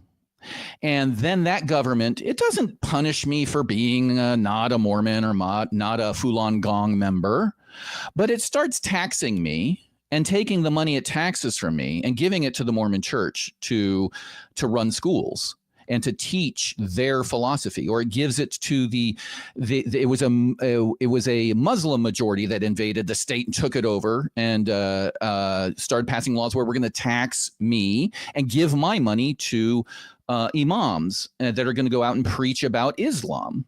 That's a much more realistic example. And that's exactly the argument that Jefferson made back in 1786. In fact, the argument he made was even more subtle than that. He said, of course that would be wrong. This tax, take your money and give it to this preacher that you might disagree with. But he even said, even if the preacher is Christian and the man being taxed is Christian, he might not agree with every interpretation the government's preacher is making when they give money to that particular preacher. We should not be involved anywhere. And this is all pre-Constitution. So I hope this is helping you sort of understand that it's a complicated issue. And when we say separation of church and state, it is shorthand for all of these concepts because there are hundreds, if not thousands of Supreme Court opinions alone, many more circuit court opinions that have defined sort of the limits of these First Amendment clauses, the Establishment Clause and the Free Exercise Clause. And we wrap that all up in this one shorthand term called separation of church and state. But you're right. Those words are not in the Constitution, just like right to privacy is not in the Constitution. Gun rights, not in the Constitution. We call it right to bear arms, right? There's phrases we use all the time that is just shorthand for complicated things. So does that make it a little clearer? Yes, I would like to add something. The reason why gun rights is not in the Constitution is because it's really weapons rights. Like you have arms, right? Many right. I totally agree with you. Your right to bear arms shall not be infringed. But what do people say on the street? What do politicians call it? Gun rights. The phrase gun rights isn't anywhere in the Constitution. But in popular culture, when we talk about it, we say gun rights. That's my point. Yeah. And the same thing with separation of church and state.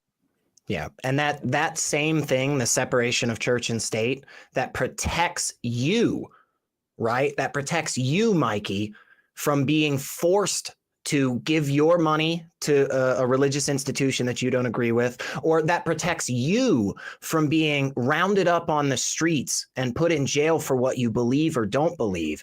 That separation of church and state is the same thing that protects us all. It protects all of us, and it cuts the same both ways. I don't have the right as an atheist to go win elections and then start passing laws that say, if you're not atheist, you can't live in this city. If you're not atheist, you can't drive on the street. That is a good thing, man. Pass the belief tax. All. Yeah, the belief tax. Right now, just so you know, Mikey, in my state, in Tennessee, just a neighbor to you, there is still a law on the books that says you can't run for office if you're an atheist. That's why Gail Jordan was once labeled the most dangerous woman in Tennessee, because she was openly a non-believer running for a state office. That's disgusting, man. And if tomorrow politicians wanted to pass a law that says in Georgia, you can't run for an elected position if you're a Christian, I would hope you and I would be standing together yelling that shit down, because it is gross, man. Yeah, it needs to be fair. Let's ask Mikey. So we've been operating under the assumption, based on the wording of your question in the call, that you were kind of thinking that maybe there shouldn't be separation of church and state. So we're kind of reacting to that. But I guess my two questions are, I hope that we've sort of helped understand why people use that shorthand phrase. And more importantly, do you think there should be separation of church and state? With respect of how the Constitution phrase it, yes, because people are abusing the idea of separation of church and state. Like, I'll give you a prime example. Sure. People are forcing women who wear hijabs to not come into certain published establishments if they wear hijabs. Because why? It actually, oppresses women. Let's talk about that. Oppressing women. Yeah, that's a good one. Yeah, let's talk about that, because that's got some subtleties to it. All right. Yeah. So I'm going to clarify. I'm going to ask you for some clarifications. I'm unfamiliar with the specifics. Let's treat it as a hypothetical. So you said people are not allowing women who are wearing hijabs to come into, I assume, their stores, their public establishments. Do I understand you correctly? More like courtrooms or anything that's owned by the public, like public libraries, etc. Sure. Okay.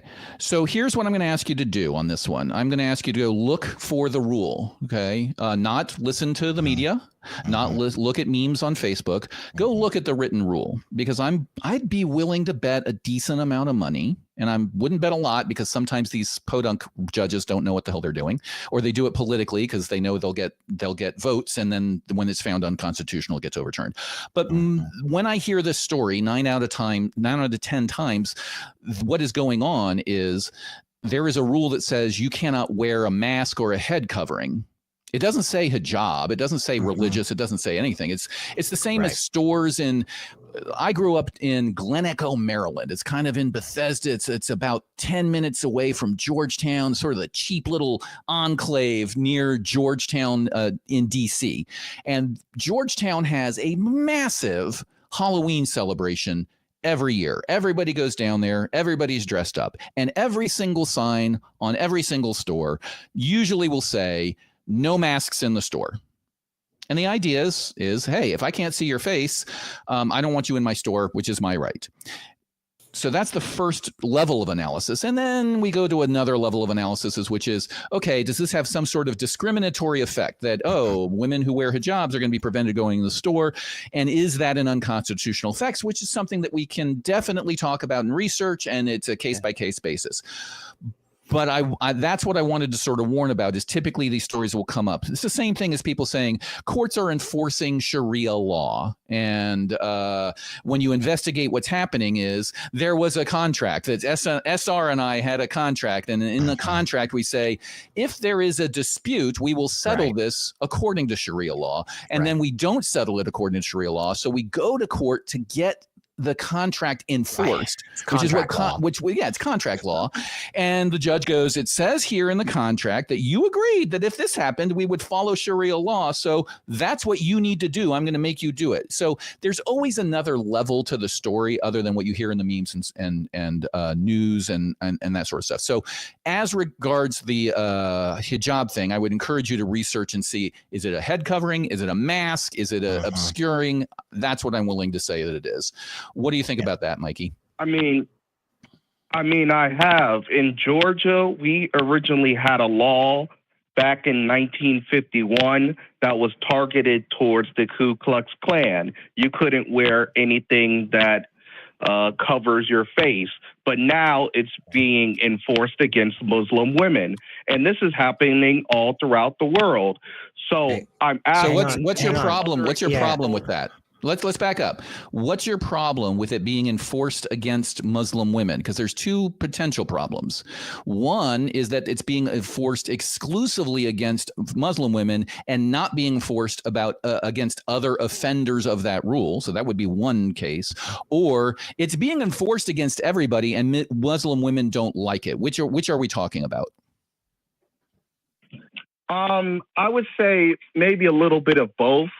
But let me give you a prime example. Back in, like, let's say the 1950s, there was a poll law that was targeted to impact African Americans, right? But it also impacted a minority of whites. So, of course, every time they would say something like, oh, this has just made the marginalized African Americans, liberals who are of the more lighter persuasion would say something like, oh, it hurts white people too. Like, there's this concept of useful idiots. Like, when you want to target somebody, do you think there would be an easy way? Do you think there would be an easy way to figure out if the majority of people affected negatively by this law are exclusively Muslim women? Do you think there might be anything at all, Mikey? Exclusive. Mikey, take the spirit of the question, not the letter. Answer the question, because I think the reason you said it doesn't have to be exclusively instead of just saying, well, yeah, SR, and then answering it is because you know that if you answer that and we go look this up and it doesn't cut your way, you have to change what you just said. So I'm going to try again, Mikey. Do you think there's anything at all that we could point to that might give us data to see if Muslim women are exclusively or to a large degree being affected negatively by this law as opposed to other demographics? Is there anything you can think of? I don't know. I haven't looked into police fucking records, dude. What are you talking about? Arrest reports. Yes, of course we can go do this. Convictions. This was a softball, bro. You should have pulled this one out right the fuck away. Yes, of course we can go look this up, man. Yes, we can.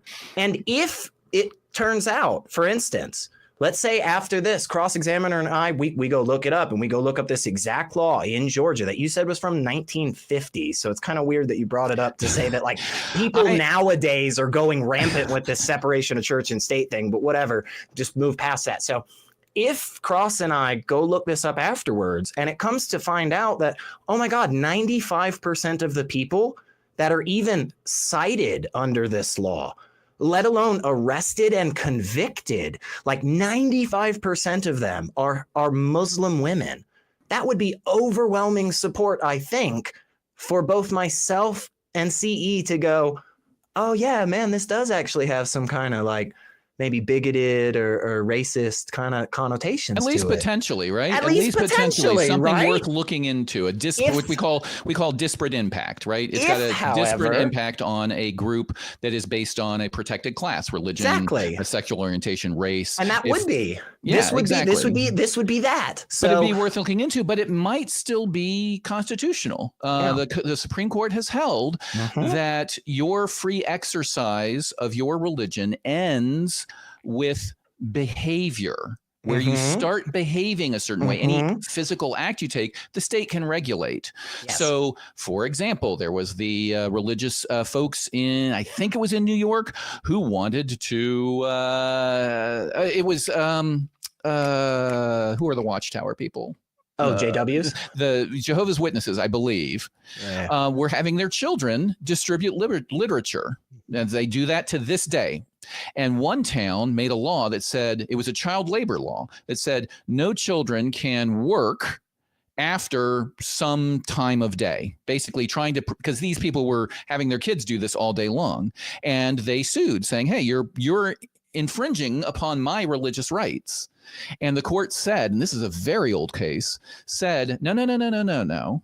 We can regulate behavior if there is some state interest. And here the state interest is preventing kids from working 14 hours a day, regardless of the reason that they're working 14 hours a day. So we always have to sort of, it may have a disparate impact on the Jehovah's Witnesses, but it may still be constitutional. So there's a very complicated analysis you have to go through when you look at those things.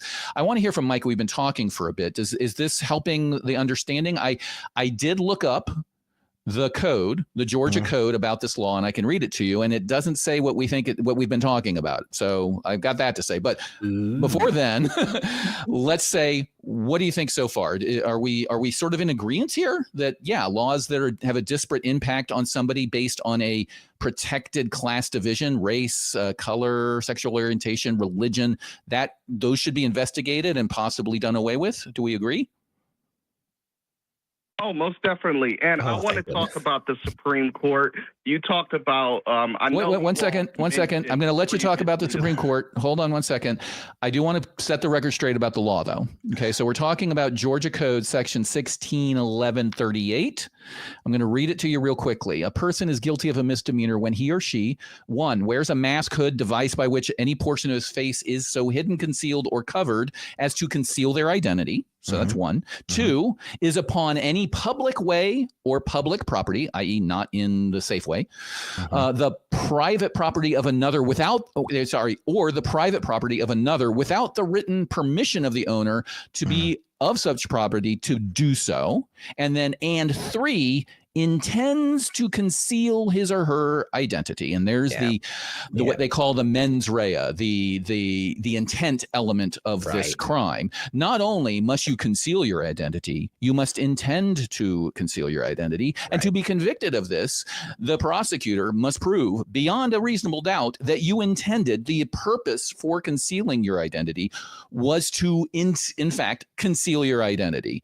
I would seriously doubt I could get a conviction on this on a woman who's wearing hijab walking into a store. So I just wanted to throw that, or a courtroom, right? Now, we may be talking about individual courts, judges saying, hey, no head coverings whatsoever for safety purposes. And we just saw a judge get shot yesterday or 2 days ago by his own sheriff. So courtrooms are violent areas. But I just wanted to set the record straight. So go ahead, Mickey. We don't have a ton of time left. What is your question about the Supreme Court? No, it's not a question. I just wanted to point out a fact. So the Supreme Court ruled in a 2015 ruling on a woman wearing a hijab at an Abercrombie and Fitch store that she had the right to wear the hijab, fully covered, and that her job had no right whatsoever to fire her based on that. So I just wanted to. Do you know why? Why did the Supreme Court rule that way? Have you read the opinion?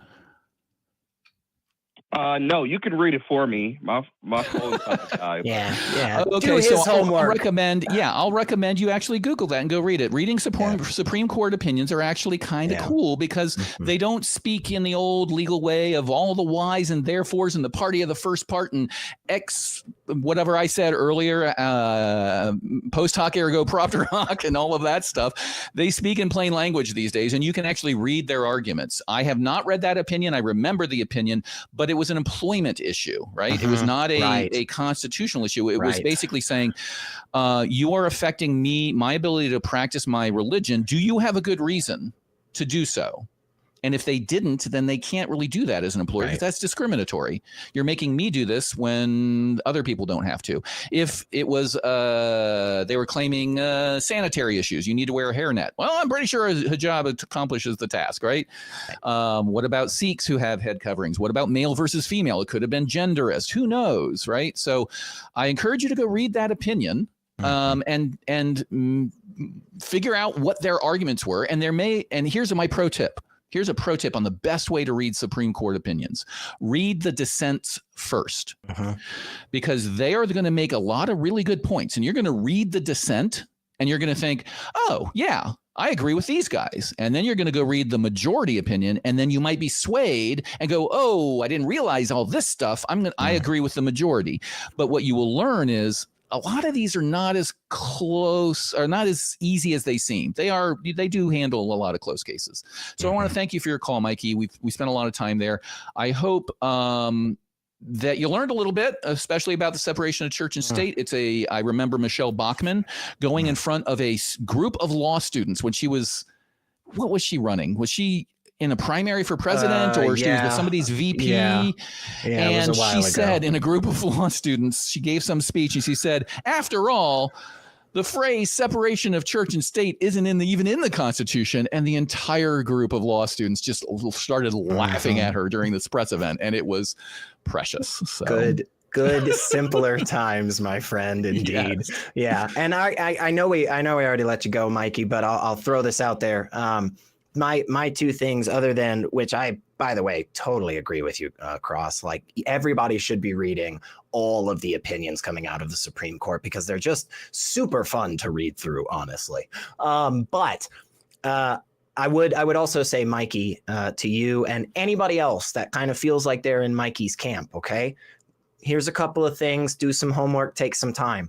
Go look at a handful of different laws that have been passed in the country of France over the last decade or so, because they've been touching a lot of this stuff about secularism. Sometimes, and this is just my opinion, sometimes I think they go too far. Sometimes I think they cut it really, really well. But just go look into that and see how this plays out in other areas of the world. And also, I would suggest looking up the nonprofit organization Christians Against Christian Nationalism. One of my favorite groups to tell people about, because they are on the front lines of pushing back against a lot of this, Christian nationalism takeover that's been going around the country. Yeah, so I utterly agree. That is a great organization. And if there's one takeaway the audience should take here is, we hear that a lot. The separation of church and state is in the Constitution. People are getting that from the media they consume. They're getting it from Fox News or from AIR, or whatever they're called, or QAnon, whatever, News Daily, or their Aunt Bertha on Facebook, right? And it's an echo chamber to some degree, and they hear it a lot. And it's one of my favorite things I point out on my podcast, the Cross Examiner podcast, if you want to go look for it, is that the oldest trick in the book is to say something that's absolutely true but utterly misleading. And it is absolutely true that the phrase separation of church and state is not in the Constitution. But I hope the recitation of facts that we gave Mikey would demonstrate why that is irrelevant. And if the shorthand response, if any of your relatives tries this, you just say, neither is the right to privacy. So what's your point? That phrase is not in the Constitution. And you can go look it up. There's websites that are like, here's 20 other phrases we use every day of our lives that are not in the Constitution as shorthand. So just say that and move on with your life. Do you have time for one more, SR? Yeah. Getting a little late. Jackie is back. This is the person we had a connection call problem with. We're going to give him one more, the old college try, as they say. So Jackie, he, him from Mississippi. The modal ontological argument for God, take 2. So we're going to do a test with Jackie. Can you hear us? And did we get your question right? Yeah, got it right. Thanks, you guys. Okay, it's still a little tricky to hear you. Let's give it a try. Why don't you give us a 30-second soundbite, and we'll see if we can understand and have a conversation. Okay, so basically, the modal ontological argument is a variation of the ontological argument formulated by the philosopher Alvin Plantinga. If you're familiar with him, let's cut to the chase. Hold on. You sound great. I think we're both familiar with the arguments. We don't need the history lesson. What's your point about them? Basically, I believe that since most atheists, you might not, but I think most atheists would concede the existence of a triomni God is possible, is necessary to exist, because of the whole possible world. What if we say it's not possible? Right. What if we say it's not possible, or hang on. What if we say it's not possible, or that you haven't demonstrated that it is possible? What if we take either of those routes? Then what happens? Where do we go? Well, if you say it's not possible, you've adopted a burden of proof, which I don't believe you need. Okay, but then we go back to the second leg, which is, what if we take the route of saying you haven't demonstrated that it is possible? What do we do? Possibility, shorthand, possibility itself must be demonstrated. Thank you. Is it possible for a thing to be and not be at the same time? Is it possible for A to be A and not A at the same time? We've never demonstrated that that's true, but we accept it to some degree. But it should be demonstrated before we actually accept it. So is it possible for pigs to fly? I haven't demonstrated that it's possible yet. Right. So have you demonstrated that it's possible for your definition of God to exist? I thought if you can't. Oh shit, we're cutting in and out again. We can't hear you again. Did you move? I really want to. Either he moved or the cell tower moved. That's better. Go ahead. I thought anything which cannot be demonstrated to be impossible, we assume for the purposes of a conversation that it is possible, although not necessarily probable. No. There might be people out there that take that position. I don't take that. I tend to take a I'm open to the sort of the navel-gazing hypothetical discussion, but I definitely think that possibility is a word that is rife with problems and pitfalls, and therefore my default position is possibility must be demonstrated. How about you, SR? Yeah, pretty much. And I think one of the biggest problems when we talk about possibility is we are equivocating all the freaking time and we don't even realize it, right? So like a lot of times what we're talking about, especially in these types of conversations, is we're talking about logical possibility. We're saying, does this violate any of these 3 logical axioms here? And if it doesn't, then we're saying it is in the logical construction possible, right? But then we very quickly make this shift where we talk about like, oh yeah, so does that mean that pigs can fly? And it's like, well, so now we're talking about possibility in the tangible world around us. And the tangible world around us has a lot of other bullet points that have to be included rather than just the 3 laws of logic, which was the first type of possibility we were talking about. So this is what the struggle is, I think, where Cross-Examiner and I are coming from. So you're making that shift real quick, and we're trying to say like, whoa, hang on a second, man. You can't just because it's not logically impossible based on a logical syllogism doesn't mean that it is representative of the world around us in terms of possibility. Does that make sense? I mean, I suppose that makes sense, but I thought Alvin Plantinga's formulation means that if it's logically possible in any possible world, it has to necessarily exist in the real world. What is the number one most common critique of this construction by Alvin Plantinga? What is the number one, very well known critique and pushback against this? Well, usually it's like, well, is there a best possible pizza or something like that? Okay. My suggestion, because that is not what I would have cited, my suggestion, Jackie, is go read all of the critiques to this first before you continue to go down this route of trying to discuss the modal ontological argument. Read the dissent Read opinion the dissent. before Yes. you read the majority opinion. Yes, abso-freaking-lutely. Go look up, because this is not something that somebody just came up with yesterday, right? This is like when somebody comes to us and they go, "Oh man, but haven't you heard the Kalam? It's so amazing." And it's like, well, the Kalam has some points to it. I'm not gonna, just discount it entirely, right? But the thing you're saying it doesn't really do that. And again, I'm not the one saying this. It's not me. It's the other thousands of people that have talked about this for decades now. And they're the ones that you should go listen to and go, well, gosh, that's really interesting. I don't know that they did actually refute that point here, or maybe that's a good point, but they just didn't flesh it out well enough for me. But go get all of that first in your tool belt, and then come back to us and tell us why the modal ontological argument proves God and nothing else, apparently, like just tangible, demonstrable evidence, right? Which, is the case for basically everything else in the universe, apparently, except for this God.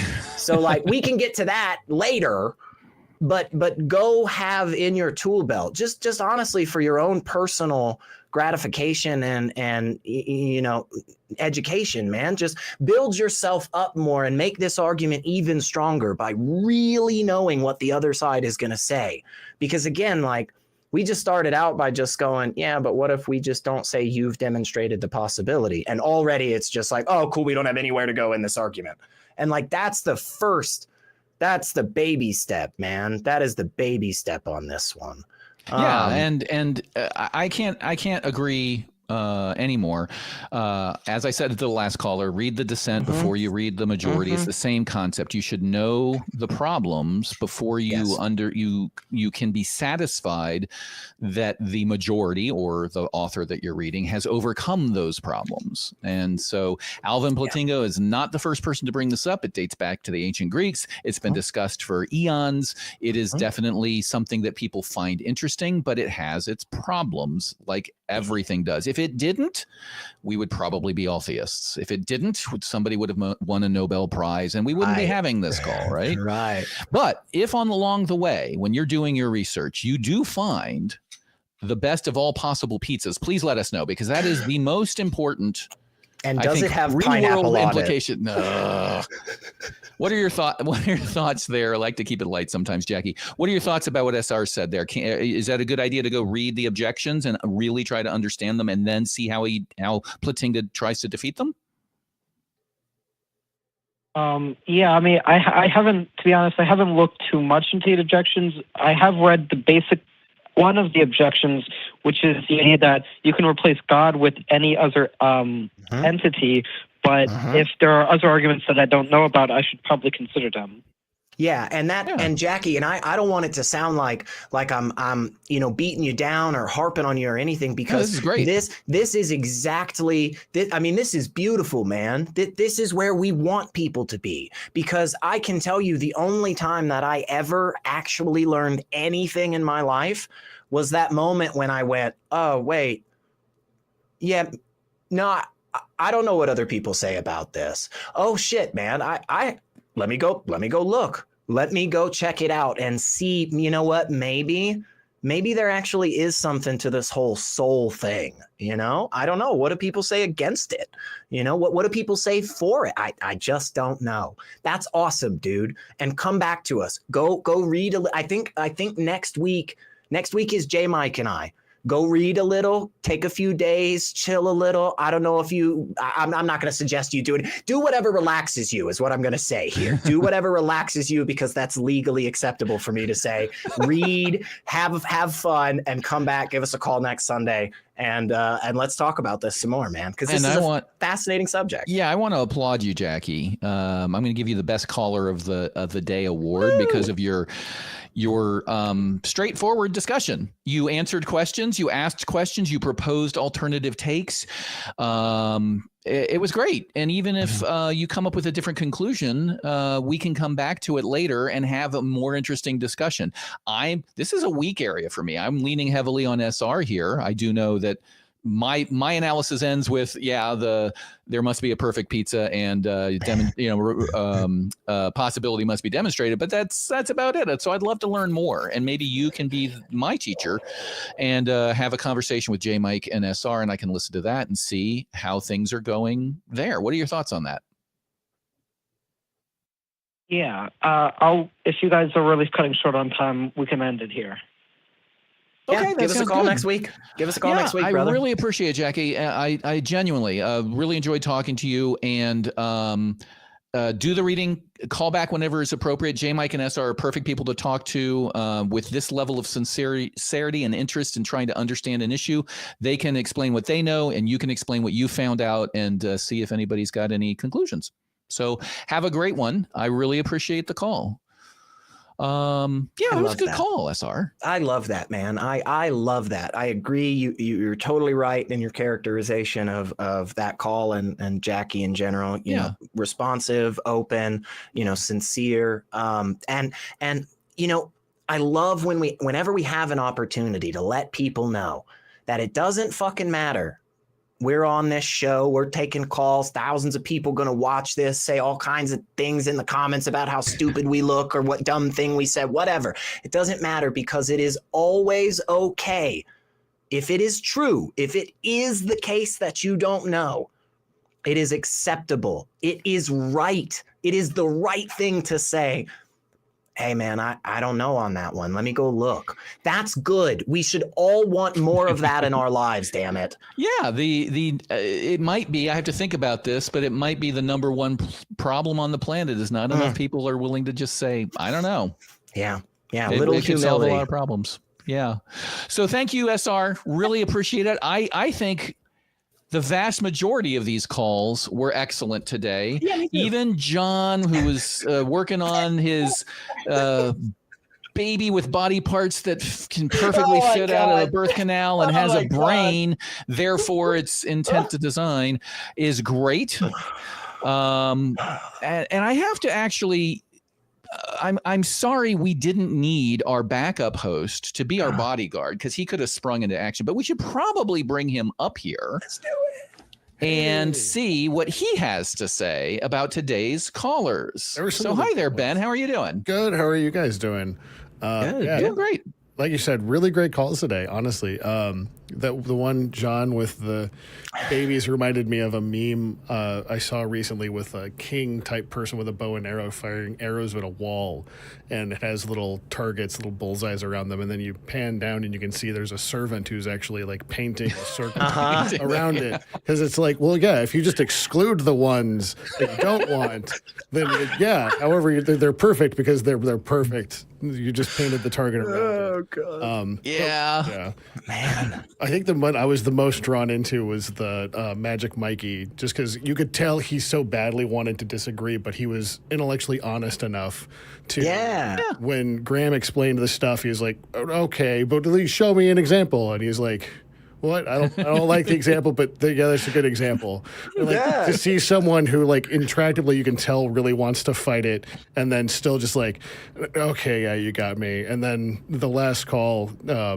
Again, the intellectual honesty of just being willing to go, okay, I don't know enough about this, so cheers. Like, much respect to all of those callers today. Yeah, I totally agree. And I think Mikey, to be fair, the phrasing of his question implied he might disagree with separation of church and state, but he never explicitly said that. And when asked, I think he said it was a good thing and ended up agreeing with us on a lot of issues. Yeah. It does worry me. That's the point of my podcast, is to sort of push back where the rubber hits the road. We can sit here and talk about Platinga's argument all we want, but where the rubber hits the road is people start passing laws to take away other people's rights or tax people into oblivion, etc.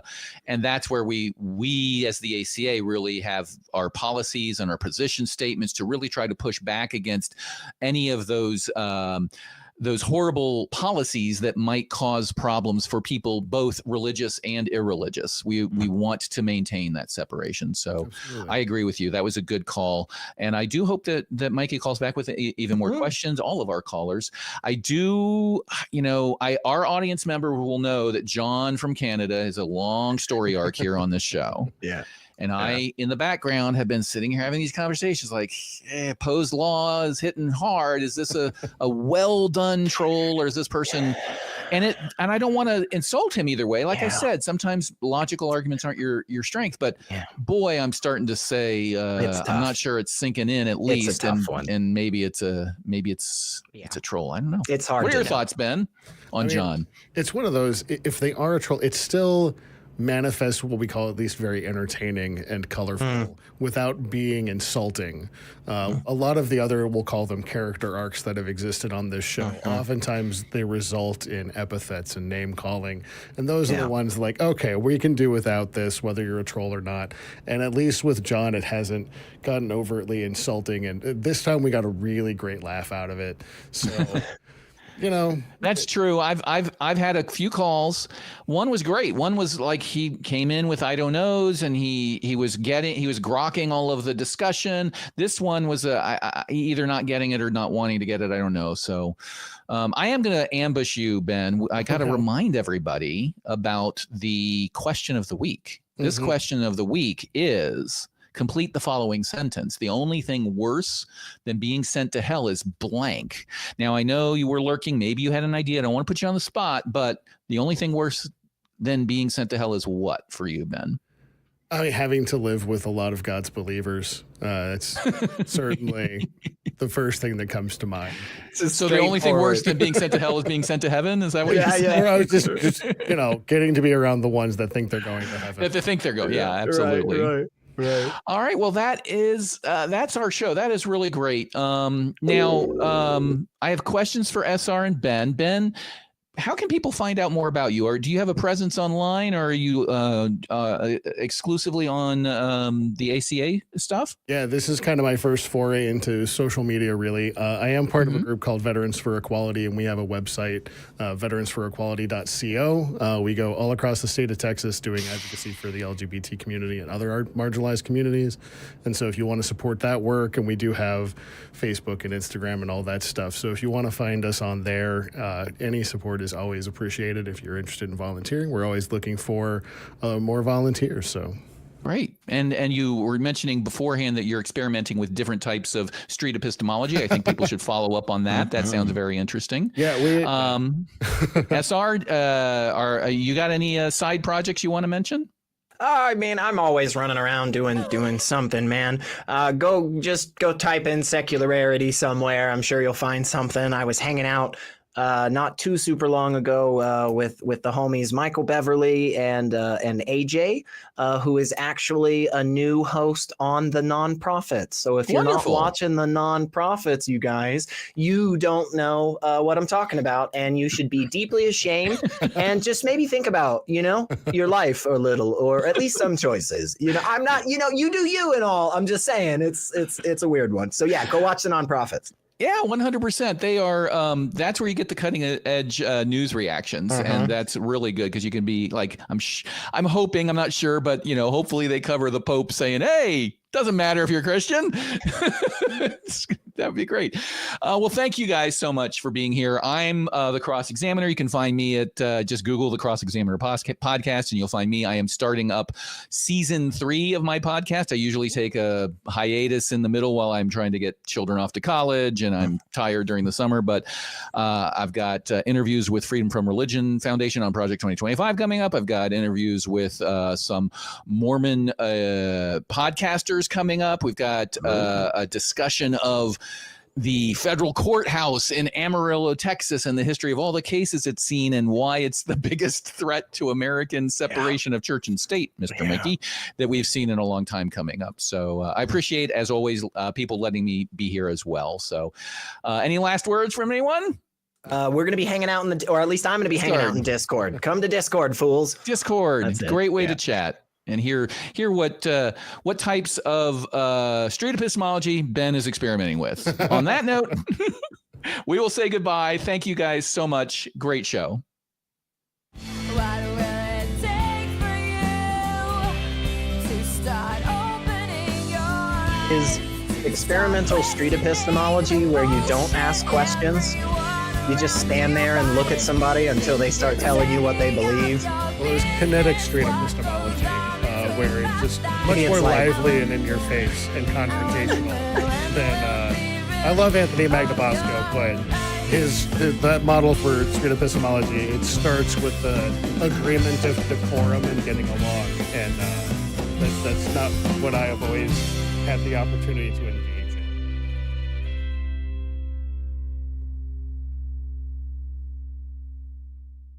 Watch Talk Heathen live Sundays at 1 p.m. Central. Visit tiny.cc/YTTH and call into the show at 512-991-9242 or connect to the show online at tiny.cc/callth.